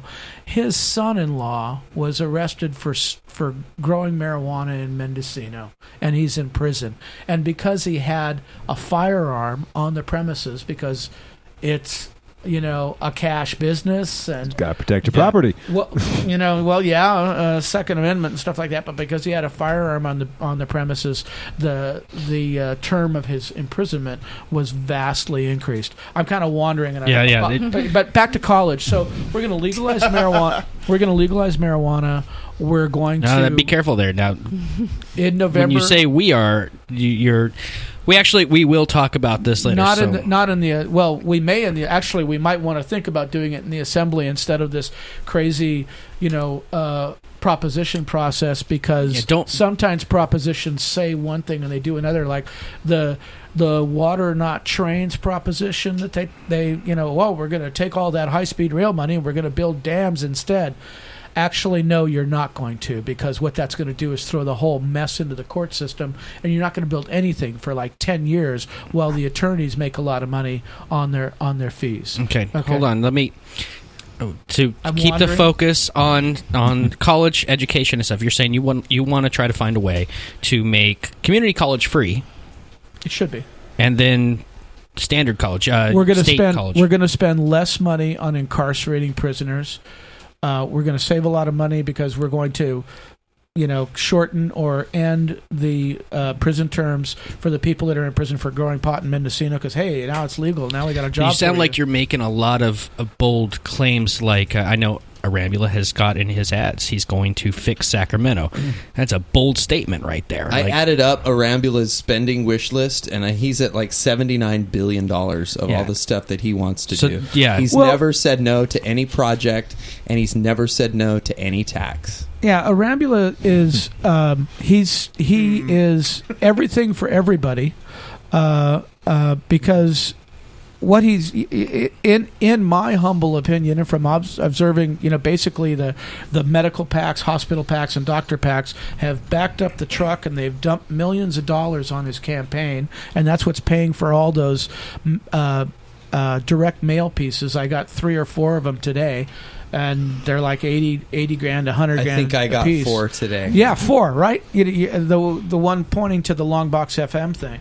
Damn, I only got 3, I appreciate guys. That. So anyway, Arambula, in his speaking, he's for the dam, he's for child care, he's for this, and he's for that, and he's going to build a medical school.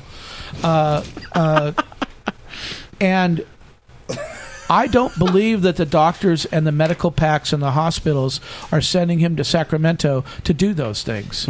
I think they're sending him to Sacramento so that he ensures that we keep spending $216 billion each year more than we should be for medical care.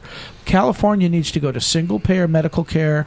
We need, and we're large. We would be the 8th largest economy if we split us out of the U.S. and ranked us. We're larger than Italy. We're larger than Spain. All right. Okay. Italy's got single payer. I want to give Clint the California. opportunity to his response on the college education. I support community college. I think it's an affordable option for folks. I think that community colleges. Well, I know that community colleges are covered by Prop 98 funding, which guarantees an increase every year per student. So they continue to take money in. I think you have a great option in community colleges to get your general ed out of the way. for a value, a good price. For what it's currently at. Right. And then you transfer to a four-year school of your choice once you get your transfer units or your associate's degree transfer over. And then that's a good start. You know what? There's waste, fraud, and abuse going on at the CSU level and at the UC level. And we just heard it has been in the news this week that they're admitting out-of-state students into the UC system because they pay more. And so for money, they're taking non-Californians into our schools to make money. Oh yeah, it's like for an out-of-state Fresno State student, it's like $16,000. Yeah. And so what we're seeing is Californians aren't even getting a chance to get educated, and that the UC system was set up for Californians. So I think that there's some work that needs to be done here at the state level to I don't think these administrators need to be making these exorbitant salaries that they are exist. And so I think we've got work to do, but thank goodness for the community colleges. Ted, the response to this. I went to community college before I went to USC and transferred to USC and finished up my engineering degree there. So I'm totally in favor of community college. To wrap things up, we're spending way too much money in prisons. We need to cut back on what we're spending on prisons, and that's going to happen when the legalization of marijuana passes. It's like a 96% chance in November. If anybody had told me when I was in college there would come a time when marijuana would be legal in Oregon and Washington and it would be illegal in California, I would have told them they're nuts. Yeah, talk about a freaking mind blow. Colorado has not descended into anarchy. Actually, quite the opposite. Well, anarchy would be great, but they paid their debt off, as I recall. I mean, no, they're opening up some tremendous industry with hemp. There's all kinds of cultivation going on with that. I mean, there's taxes that's been pulled in on it has been insane. I think even the first day it was legal there back in 2015. And a shout out to my friends in Coalinga. I really wanted to be in Coalinga this evening, but we win. We win.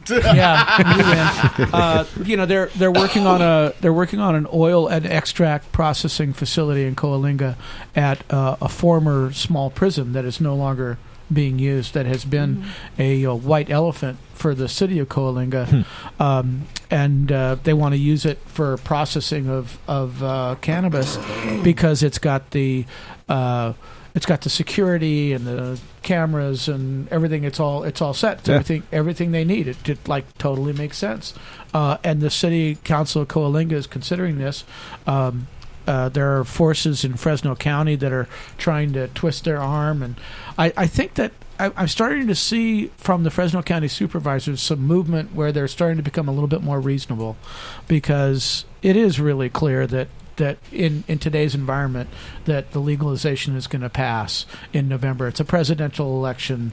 It's like easy win basically. I know this is a good one, and actually we have internet people who are blowing me up here wanting to ask specific questions about the marijuana stuff, but we will get to that later. We do need to. The next question I actually have, and you've been touching on it kind of briefly in a way, we have somebody here in the audience, Katie Tempesta, who's been part of the show in the past, but she does have a very significant question to ask both of you, your views on it. Hey, Katie. Hi. Step on up to that mic, Katie. Yeah. Okay, so Ted, I've kind of gotten to know you a little bit since Clint wasn't here. So I'm going to start this question off with you. What do you know about prison realignment, also known as AB 109, and can you describe it to me in a few sentences? Well, we have massive overcrowding of our prisons, and I think AB 109 is intended to remove or reduce some of that overcrowding. I don't know if it's AB 109 related, but I actually had kind of a tragic situation occur with a family friend, so I'm probably a person who, since I know somebody who's suffered a criminal act. A guy was released from Chino, went up to Lancaster, killed a World War II vet and his wife, did a home invasion on a family friend of ours who is 85 years old, a woman, beat her up, stole from her. He went down to Torrance, robbed a jewelry store, and was shot by the jewelry store owner and killed. So, this the release of inmates. I have a personal experience now with that, and all this happened, by the way, in the last 2 weeks. So, but was it AB 109 related? I don't know that. I don't know if it was. He was in for burglary. Okay. And I honestly I don't know a lot of the details about AB 109. I know that the intention is to reduce our prison overcrowding. We've got a court order from a judge. Supreme Court. We have to do, or the Supreme Court. Okay. U.S. Supreme Court. Yes. That's a court order. But yeah, 9 judges. So I think that we have, the facts that I do understand about is we have to reduce prison overcrowding, or else, it's like open the gates, and let them out uncontrolled, and that's a problem. Clint, I'm going to ask you the same question. What do you know about prison realignment AB 109, and can you describe it to me, please? Yeah, absolutely. I know about it because we deal with it every day in the city of Fresno, because these people are running amok in our city. Basically, AB 109... 2011, 2012. 11, yeah. It's supposed to take nonviolent offenders, get them out of state prisons, and house them in county jails. That means that since we're housing these people in county jails, that we can't hold people that we arrest. And so that's the revolving door. That's the guy that came to my house and tried to kill my family that got released immediately with a misdemeanor vandalism charge. He tried to kill us. And so AB 109 is not working. It was a bad idea. We need to take a look at this criminal justice system that we're operating in the state of California, in the United States. But this is just not the way to do it. It is a catch and release a felon program, and I you'll hear my story in a minute. And then my last question is just for both of you, and either one of you can go forth. What efforts, as the 31st Assembly member, would you contribute to help restore public safety? And either one of you can take the turn first. I don't care. Well, my mother's a retired L.A. County deputy sheriff. So having a law enforcement officer in the family, that's very important. We've had cuts recently in police efforts in Fresno, which have been restored now, and we're beefing up the policing in Fresno. So that's good. We need to make sure that we have all the tools necessary, especially, back to the marijuana thing. When we legalize marijuana, we're going to we're just talking about public safety, not marijuana. We're not talking about anything else other than that. We're going to have tax revenue from the taxation of that, and what that does is it's going to create a very hungry monster down south of the border in the drug cartels.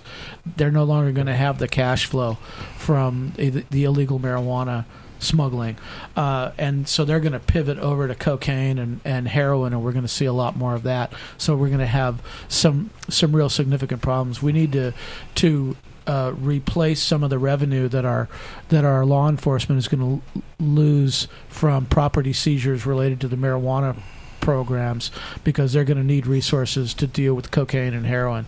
They're going to try and flood the market to replace their cash flow. And Clint? Can you repeat the question? Yeah. So as the 31st Assembly, district, if you were to be elected, what would you do, specifically in Fresno, because you would be pretty much all of Fresno County. What would you do to help restore that public safety that has been demolished? Mm-hmm.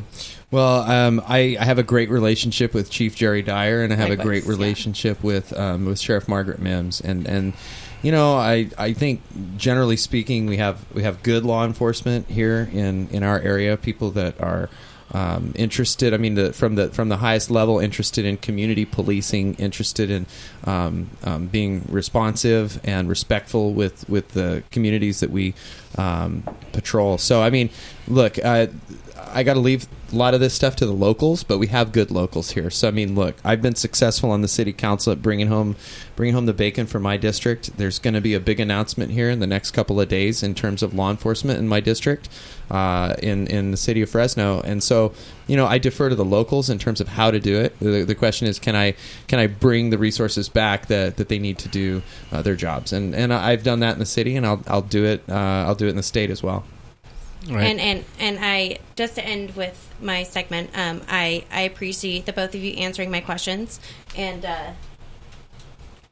the only reason why I'm so informed on AB 109 is because this is my mom, and she was murdered by an AB 109 releasee. It was here in Fresno. It was a triple stabbing, September 10th, 2012. It was officer involved. I don't know if I should disclose his name on the radio, but if you Google it, it was a Fresno police officer in the Tower District, and it was a triple stabbing, and unfortunately, this is all I have left of my mom because of AB 109. And I'm very sorry about that. Because of AB 109 and, just going through this for the past 4 years, I have spent my life, and that's now what I'm doing in college. And, I'm going to be graduating Fresno City. I'm going to be transferring to state in the fall. And I've spent my life, continuing to work towards public safety goals. And I've worked with, Chief Dyer and Margaret Mims on several occasions. And so that's why, public safety was a big thing that I couldn't really find other than your debate, in regards to what your two opinions were on it. And that's why I wanted to bring it up. Thank you. Thank you, Katie, for sharing. Yeah. And I think, well, it's a big story there. You guys obviously got hit. We're trying to do the blind side there, and I think it all went very decently. One person matters. We have to. We're running for this office. Yeah. We have to be able to communicate with everyone, and we have to be able to do it on the fly. Absolutely, everyone's got a story. I got a car stolen out of my driveway. She lost something way more, but everyone has something they need. I want to take a break here real quick. So everybody can kind of relax real quick, stretch. I do have some very specific questions for each of you, and we have some internet things. So we're going to do a real fast break. You guys who are tuning in at home, please keep listening, keep tuning in. We will take your calls. We're going to go more towards the internet crowd who has specific questions. Ted, you're going to love this. It's all coming up here. It's on the Dirty Dowdy Podcast on Longbox.FM.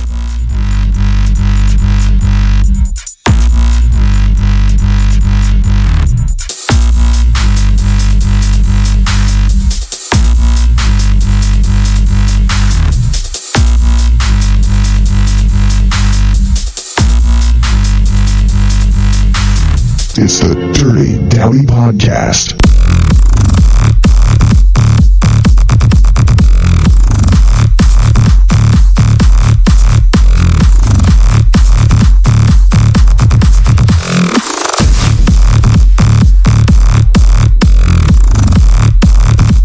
All right, we're back. Professionalism has been put out to bed. This is the Dirty Dowdy Podcast here on Longbox.FM, brought to you by Riley's Brewing. Cheers! Thank you, Riley. Thanks, Riley. Mahalo. We got about 30 minutes left that we're going to fire off, and then we're done for tonight. I'm really enjoying everything we got. Clint, Ted, thank you guys for coming on and hanging out with us. My pleasure. Thank you.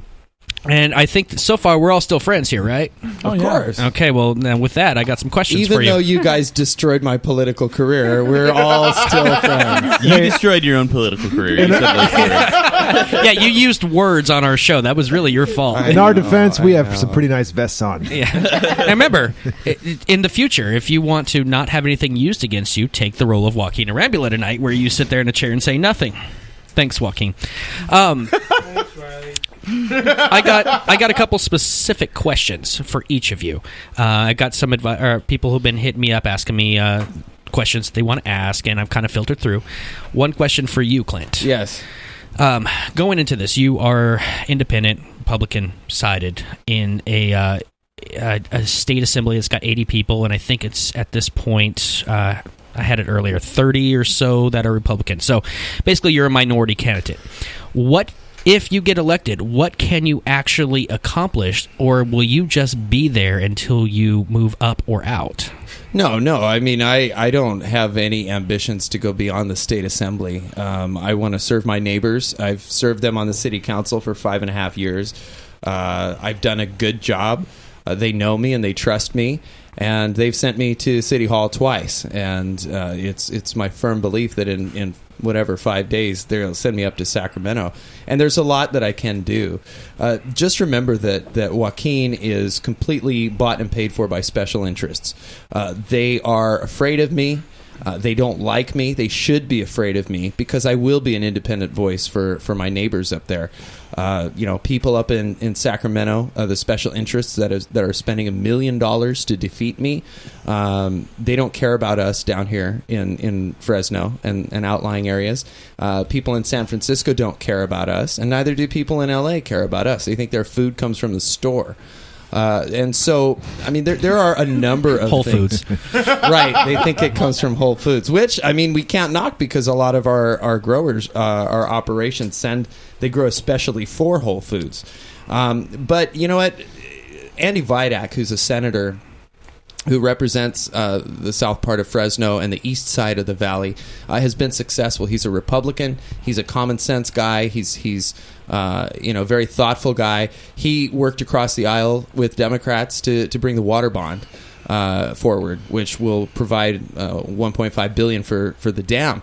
And so I want to work along the Vidak model. Vidak's popular. People like him. People who are diehard Democrats crossed over to vote for Andy.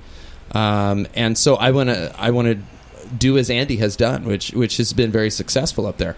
Things have changed a lot up in Sacramento. There are now 12 years. When you get elected, you get to serve for 12 years in the state assembly. That's double what it used to be. So instead of like this frantic craziness when you get up there, I got to get something done, I got to do this, I got to do that, there are relationships now. And Democrats are building relationships with Republicans. And so you're starting to see Republicans even chair a committee. I think that Cacho Ashadurian from the Central Coast actually chaired, I think, the Public Safety Committee up there. And so you're starting to see Sacramento shift a bit. And so, there's absolutely a ton of stuff that I can do. I can be effective. When I got elected in the city council, people say, well, what are you going to do? You can't get anything done up there. I've been a success there.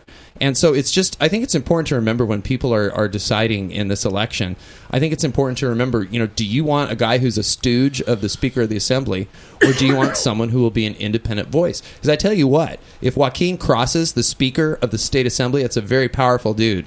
And if Joaquin crosses him, he will be taken out. There's an assemblywoman named Cheryl Brown, and she's in L.A. right now, and she's fighting for her life because she voted her district one too many times. And so the leadership of her party is taking her out. And so you can read all the tons of mail they're dropping on your head, and you can watch his snazzy ads that are paid for by Sacramento special interests. But you're not getting an independent voice. You're getting somebody who's a stooge of the Speaker of the State Assembly, and they will come calling for votes. And if he does not vote their way, they will take him out. Well, I've seen you've had a fight going on with this election. Will you continue that fight? Will you put the middle finger up on something, even if it's not with party line, even at risk of your political career, as you're just talking about this lady who's about to lose her spot? Yeah, absolutely. And I'll tell you something else. I've talked with Republican leadership. They know who I am, and they know what I'm doing down here. And they have encouraged me to be independent, and they have encouraged me to fight for my district, and they have encouraged me to win this election and then take that momentum and that power to Sacramento to fight for my neighbors. And so absolutely, I can do it. I've been independent on the council. You know what, though? I'm not going to Sacramento to throw rocks. Yeah, anybody can throw rocks. I got a lot of rocks that are being chucked at me every minute on it's okay, Chris, on television and on the radio and on Spanish language radio today, where they came out, accused me of wanting to build a wall and break up families. More lies. And the reality is that it's easy to throw rocks when you don't have a record. But I don't want to go to Sacramento and throw rocks at them. I'll let the hard right-wing guys from hard right-wing parts of the state, their mission is to go up there and throw rocks at the assembly. I want to go up there and I want to work. I want to bring stuff to this district, and I want to get things done. Okay. I have another question, and it was asked to Ted earlier in the show from the interwebs here. We'll call him the guy Steve. And Steve's he's been strong against you a little bit tonight in the chat room, but he wants to know: will you pledge to your future constituents that you will actually finish your elected term or terms in office before leaving to have whatever next possible for thing? Me? Yeah. Oh, absolutely. I obviously he's referencing leaving city council to run for this shot. Right. Well, Steve, if I win and there's a special election, I have pledged to help cover the cost. Where's Steve? Just wave anywhere. Yeah, there you go. Steve? You did it. that one. Up there. There. All over. That one. Steve, I'm running for this seat because I have some neighbors who want me to run. They want me to take what I've done and accomplished at the city level up to Sacramento. I'm leaving early, and I have already pledged that I will use my campaign funds to help cover the cost of any special election should I win. And that's not something that Joaquin is calling on his friends to do. He hasn't called Henry to pay the cost of the special election, and but he thinks I should. But I will. I've made that commitment, and I will finish out my term, Steve. Okay. I hope he's happy with that. Ted, question for you, and we kind of actually chatted about this on the phone the other day, so you probably know what's coming. The media, everyone has been describing you, whether you get to do a debate or not get to do a debate, but you are kind of being described as a minority candidate who has no actual play in this election. That you were more someone to take votes away from Arambula. Can you justify your I gotta find the word. I probably should have actually written this down. Can you explain that or convince us that you are not just running to take votes away or to be a thorn in someone's ass, and that you actually want this, and can you take it? Well, let's Sorry, see. I'm bad at wording. That's okay. $1,000 to register as a candidate for the special election. $1,000 to register as a candidate for the regular election. So I get to spend $2,000 to be in this race. Back in early January, I talked earlier about how fond I am of Henry Perea. Back in early January, I took a look at Joaquin Arambula, a guy from Clovis who was registered as declined to state, moved down to Kingsburg. Oh, not yet. Not in Kingsburg yet. He's talking about being a Democrat from Kingsburg a month before he moved to Kingsburg and re-registered as a Democrat. He's a physician, and 75% of his money comes from medical PACs and doctor PACs. And I said, that doesn't sound like the guy's a Democrat. It doesn't sound like he's working for the 31st Assembly District. I mean, we've got some doctors that live in the 31st Assembly District, but not a lot, and they're spending, I wish it was only $1 million, Clint. He's raised $1.1 million, $500K in special PACs, and then the Democratic Party is spending a lot of money. And I'm a Democrat, and I feel, I'm throwing the Democratic Party under the bus, but Well, I don't want to interrupt you, but John Ellis from the Fresno Bee was on NPR this week, and he said that they are spending and running a campaign the same as they would for an incumbent, and that's unprecedented.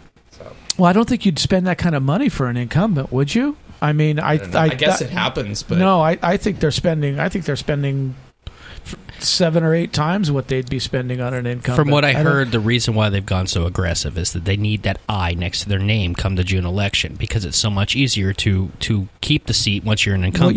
What you're saying is they're throwing the Hail Mary. They really want to win this April 5th special election. They're pulling out all the stops, except being on this show, to try and get to 50% plus one. Well, they're not on the show because Rich McIntyre can't control you and can't control the outcome of this. This is a. If he had just given me $50, man. Well, he doesn't. And if you'd made that clear to him, he would have given you a lot more. I believe me, he spent a lot more than that. I'm sure. Bless his sweet heart. If you do get elected, you will go wholeheartedly into this. If you do get elected, you're not just in it for the fun of being in it. It's a lot of work. It's a lot of effort. It's a lot of money. I'm it's not a hobby.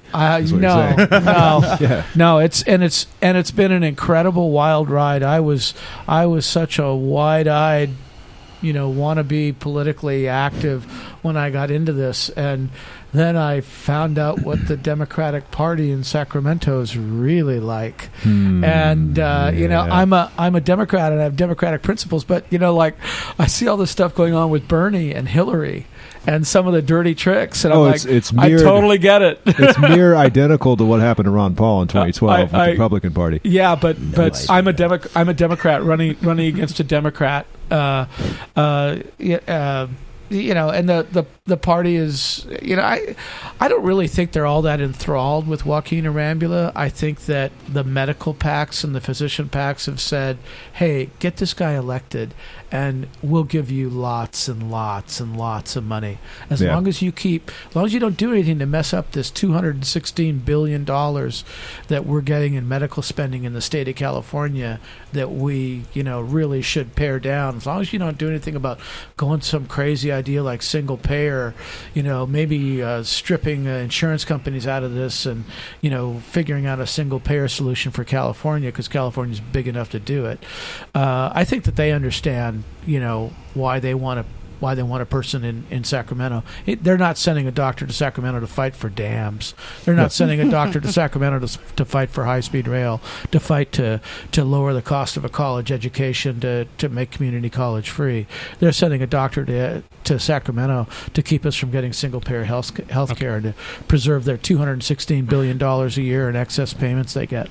I have a question now. Follow-up for both of you. Let's just say, in fantasy make-believe world here, Arambula gets that 50% plus one on April 5th. Come April 6th, what do you guys do? What's your next step? Whoever. I don't know. I'm going to be at the beach or at Disneyland on April 6th. Okay, April 18th. I have no idea. Okay. So are you done with politics if you don't get this? Well, if I don't get this, I've got 2 more years of politics on the Fresno City Council. You're not on the June 7th? Oh, yeah, I'm on it. Well, yeah. Well, Okay, so you continue the push. Well, I don't know. Do we want to run against a sitting incumbent Democrat assembly member? Yeah, but who's going to have access? You're on the ballot. You spent the money. Right. Can you drop? I don't know. I haven't even thought about it. I haven't even thought about it. I haven't thought about it, but I know what I'm doing on April 6th. What is that? What are you doing on April 6th? We have a community cafe at the Methodist Church in Carruthers. I'm making pot roast, mashed potatoes, and gravy for 100 people. 101. 107. Yeah, we're all going. Hey, Dirty Dowdy crew, internet world, come to Carruthers. I'm making awesome pot roast, mashed potatoes, and gravy. I'm a pretty good chef. Come on down. So I know what I'm doing. I'm serving the community. I'm going to spend the day with my friends. We're going to peel potatoes. I'm going to make the pot roast in pressure cookers. I cook like a scientist, and it's really good. Well, thanks for making me hungry, but yeah, I'm kind of. Are you running again in June? Yeah, I'm in it. Okay. Oh yeah, it ain't over. And Joaquin ain't gonna, my friend across the table, he ain't gonna get the 50% plus one. This district votes 65% Democrat. Give it your best shot, pal. Work like hell. But I think I'm stripping off some of your votes in the county because I'm like Mr. Water. And you guys have certainly pivoted to water. I mean, you're at the KC24 debate. You spent the first 75% talking about water, and I appreciate having that impact on your guys' strategy in the race. But I think I'm pulling off a lot of votes that would not have gone to Joaquin from the county, and then I think I think it's going to be a three-way race. I don't think anybody's going to get close to 50% plus one. So one of us has to go. It's only the top two. Right. It's going to be a three-way race. I think it's going to be a close three-way race on April 5th. So are you in the runoff in June? Yeah, absolutely. So it's you and Joaquin in June, or you and me. We'll see. Well, we'll get Kenneth I've heard people call. Hell I've heard yeah. people call. On Facebook, call Joaquin a chest waxing feet. So we'll see how he comes across. We've been talking a lot about Joaquin. Let's ask him. Yeah, I'm looking over at his chair, and I would like him to defend himself. Please, He sir. still might show up. Do defend yourself. All right. That's some good flapping mouth you have right there. Okay, Clint, you have a you do. I'm sorry. There are people who are definitely got some serious questions for you. MedMar Clinic. Oh, Rick. Rick. Apparently, is it Rick? I don't know. It's someone. Rick follows me. Okay, he wants to know. Where was that wait, let me question? guess. The police were told not to... You answered the question. The police were told by the city council not to respond to calls from MedMar He said, why did you instruct the Fresno police not to protect medical marijuana patients and then arrest them? I don't know, Rick. So you did not instruct the Fresno police? Okay. I can't. I have nothing to follow up with that. He says he has a video. He has a video. I can't. I'm sorry. I cannot play the video. Our YouTube thing is just insane. Plus, we have a short amount of time. But you know what, Rick or homeboy McLaughlin, send me it, and I will put it on the post on the Facebook page or on our website. I think that's fair. You've always been fair, Chris. Yeah. So if you have an issue with that, continue. I'm sorry. I just cannot run that right now. Next question that I have, Cody, do we have any other ones that I'm missing here before I get into my stuff? Okay, thank you, Cody. It begins again. There's a couple. I know we're running short on time. Let's talk about. Hey, Chris. Yes. Here's the video. You have the video? Okay, I'll have to run this later. Oh, you're Rick? No, I'm not Rick. But that came from Rick yesterday. He was at our event at Fresno City College. The Black Women Organized for Political Action and the Fresno Metro Black Chamber of Commerce were kind enough to hold an event yesterday, and I saw Rick again and got that video. So I'm not going to harp on it because I don't know it, but he did respond that that's fair, so I will run it and allow anyone that wants to see it. There'll be a link on the website. Next question is going to be, I'm going to do two left. Vagrants.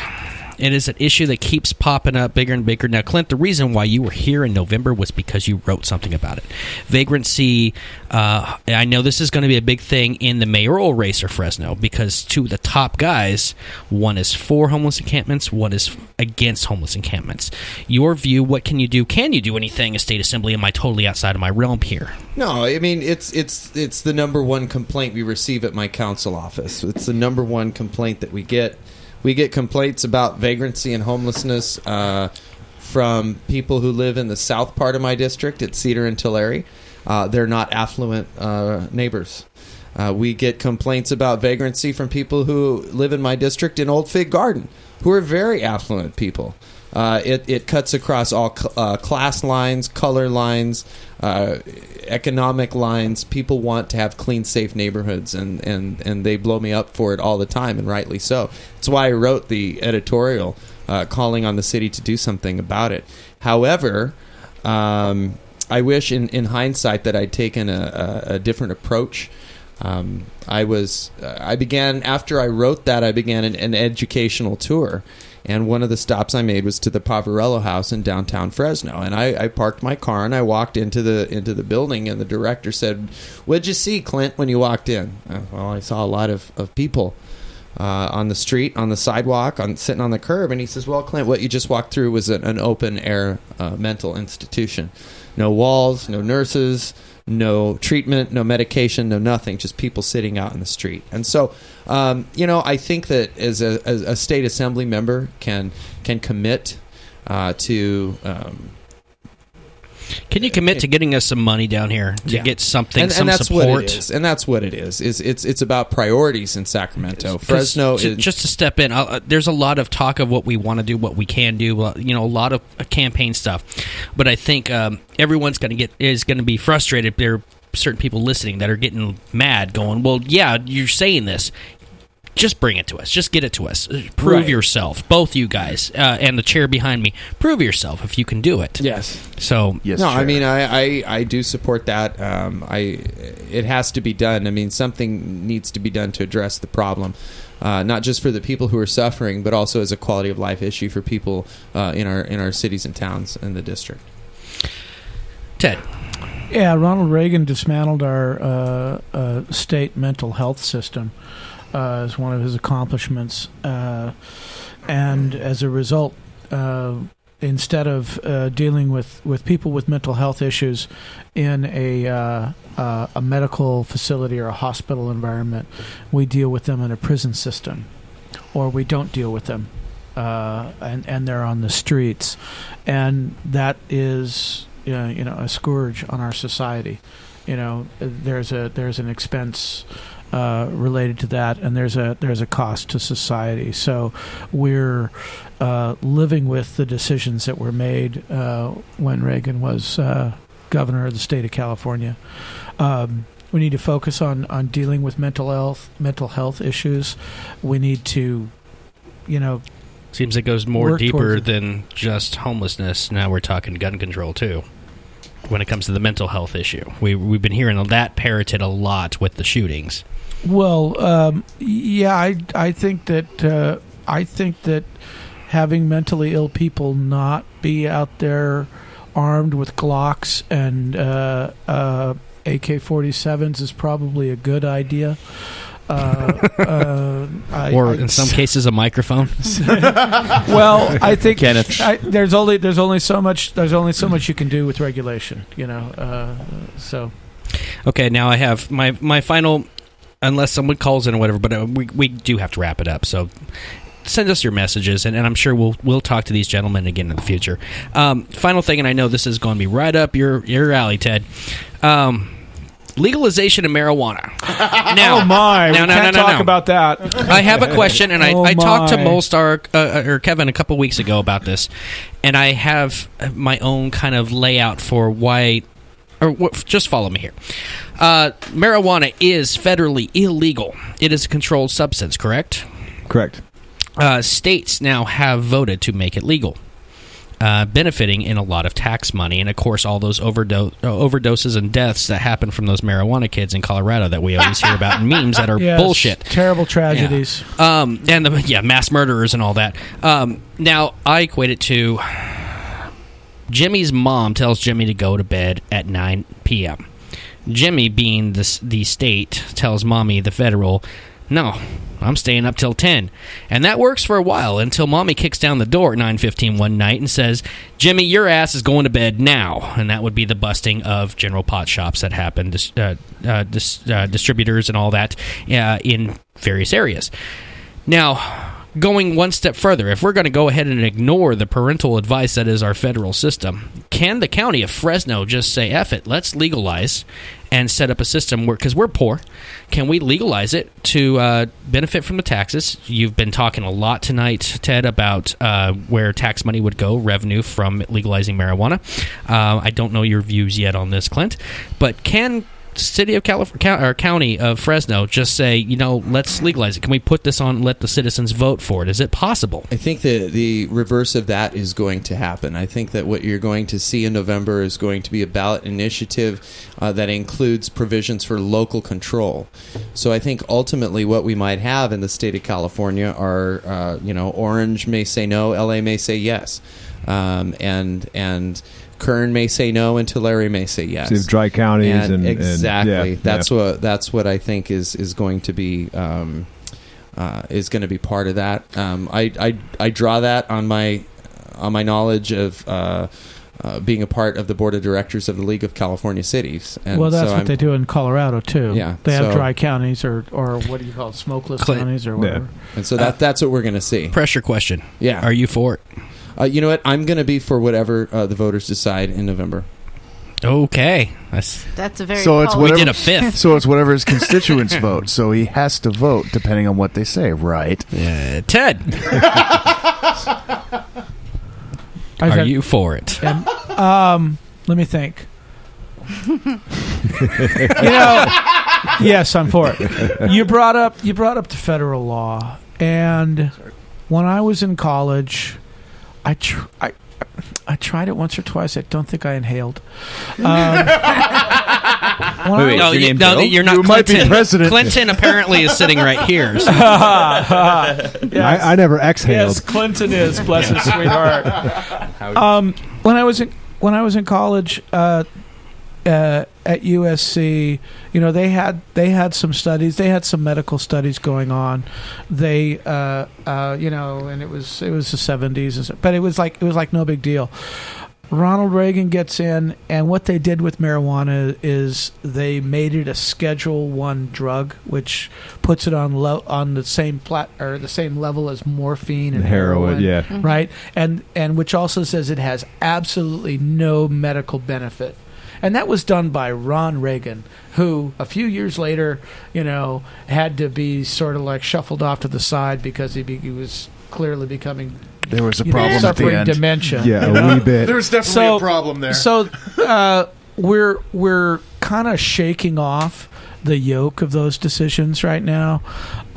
You talked about, the feds have basically decided to sort of step back away from that a little bit, Colorado, Oregon, and Washington have legalized their recreational use. Colorado splits it up by counties, allows counties to opt out, but I don't think that Oregon and Washington do. We may have counties that opt out, but, I mean, people, we're an agriculture-based county. We have, our community colleges have big ag programs.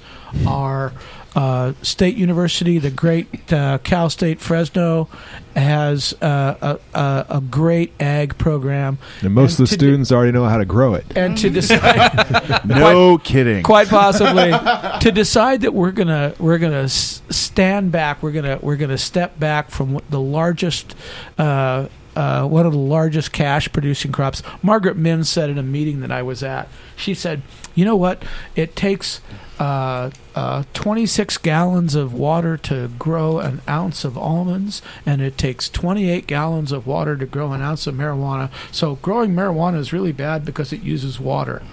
And I got up there after she made that statement, and I said, 26 gallons to grow an ounce of almonds and 28 gallons to grow an ounce of pot. How many ounces of almonds do you think it's going to take to buy an ounce of pot? Yeah. I mean, I was just going to say. If I'm looking at thousands of acre feet and looking at what how much revenue I can generate with that water, I'm going with pot. You're gonna have more people trying to rob pot farms than you will almond farms. We're gonna be building a lot of fences around the pot farms if we grow it outside. And Then we need Donald. We should try and grow it outside. Oh gosh, a Trump reference. All right, the worst That's joke. the first of the night. All right, so clearly for and now Clint, I know that already people are like, ooh, trashing on your comment, no comment. But as I said, if you're not comfortable with it, and if you want to not take a stance on one thing one way or the other, that's absolutely okay, because that's allowable. That's a candidate, that's someone that I want who's willing to either say I don't know about it or I'm not willing to talk about that. That's fine. And so don't knock anyone in that way. I think that my goal here tonight is not to make any more mailers.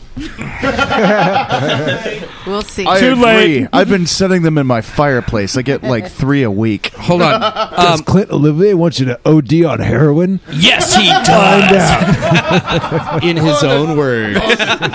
On the Dirty Dowdy Podcast. I want to say to both you gentlemen, thank you so much for coming in tonight. We could have gone another 4 or 5 hours, and I think anytime you talk about this, Molstar was over the other night. we went. Even Cotty was talking, which you don't know she's here tonight because you haven't heard her. We went for hours on just a couple of these topics, and these are things that there's no starter point. They're just we've gotten to this point. It's just general things. But I think that we have two candidates sitting in the room right now that have been engaging, who will entertain any opportunity, even if it's some stupid podcast with dozens and dozens of listeners. Thanks, low Phillip. dozens. Low dozens. Thanks, Philip. Thanks, Phil. I think it's awesome that you guys understand or take any opportunity to talk to people, because that really makes that attracts people, the voters. And again, to repeat my statement, I'm not going to go over four reasons why. Just go out and vote. Stop being the guy who bitches about it and go be a part of it. It's easy to do. It took me 3 minutes yesterday. I'm registered and I will be voting. I will not tell you who I'm voting for. That's my choice. That's my thing. I'm not here to endorse one candidate or the other. I think we have a strong candidate in Clint Olivier here, who's running the independent, the Republican. I think you're a media-based guy. I think we have a strong candidate here in Ted Miller, who's on the low end with the Democrats. And I think we have maybe the candidate that could do the most as far as playing with his team in Joaquin Arambula, thanks, Katie, who wouldn't even show up tonight. So that now you have three very different voices who can do different things. Look at the character, look at what they've been doing, and I think that should tell you right there something about where you handle or push your vote to. And be active. I don't want to hear anybody bitch if you didn't vote. Be a part of things. Thank you, gentlemen. Both of you for coming. Thank you. I hope we still be friends. Thanks, everybody. After. Yeah, thanks for having us. And I'm sorry for the next round of advertisement and tax against you guys.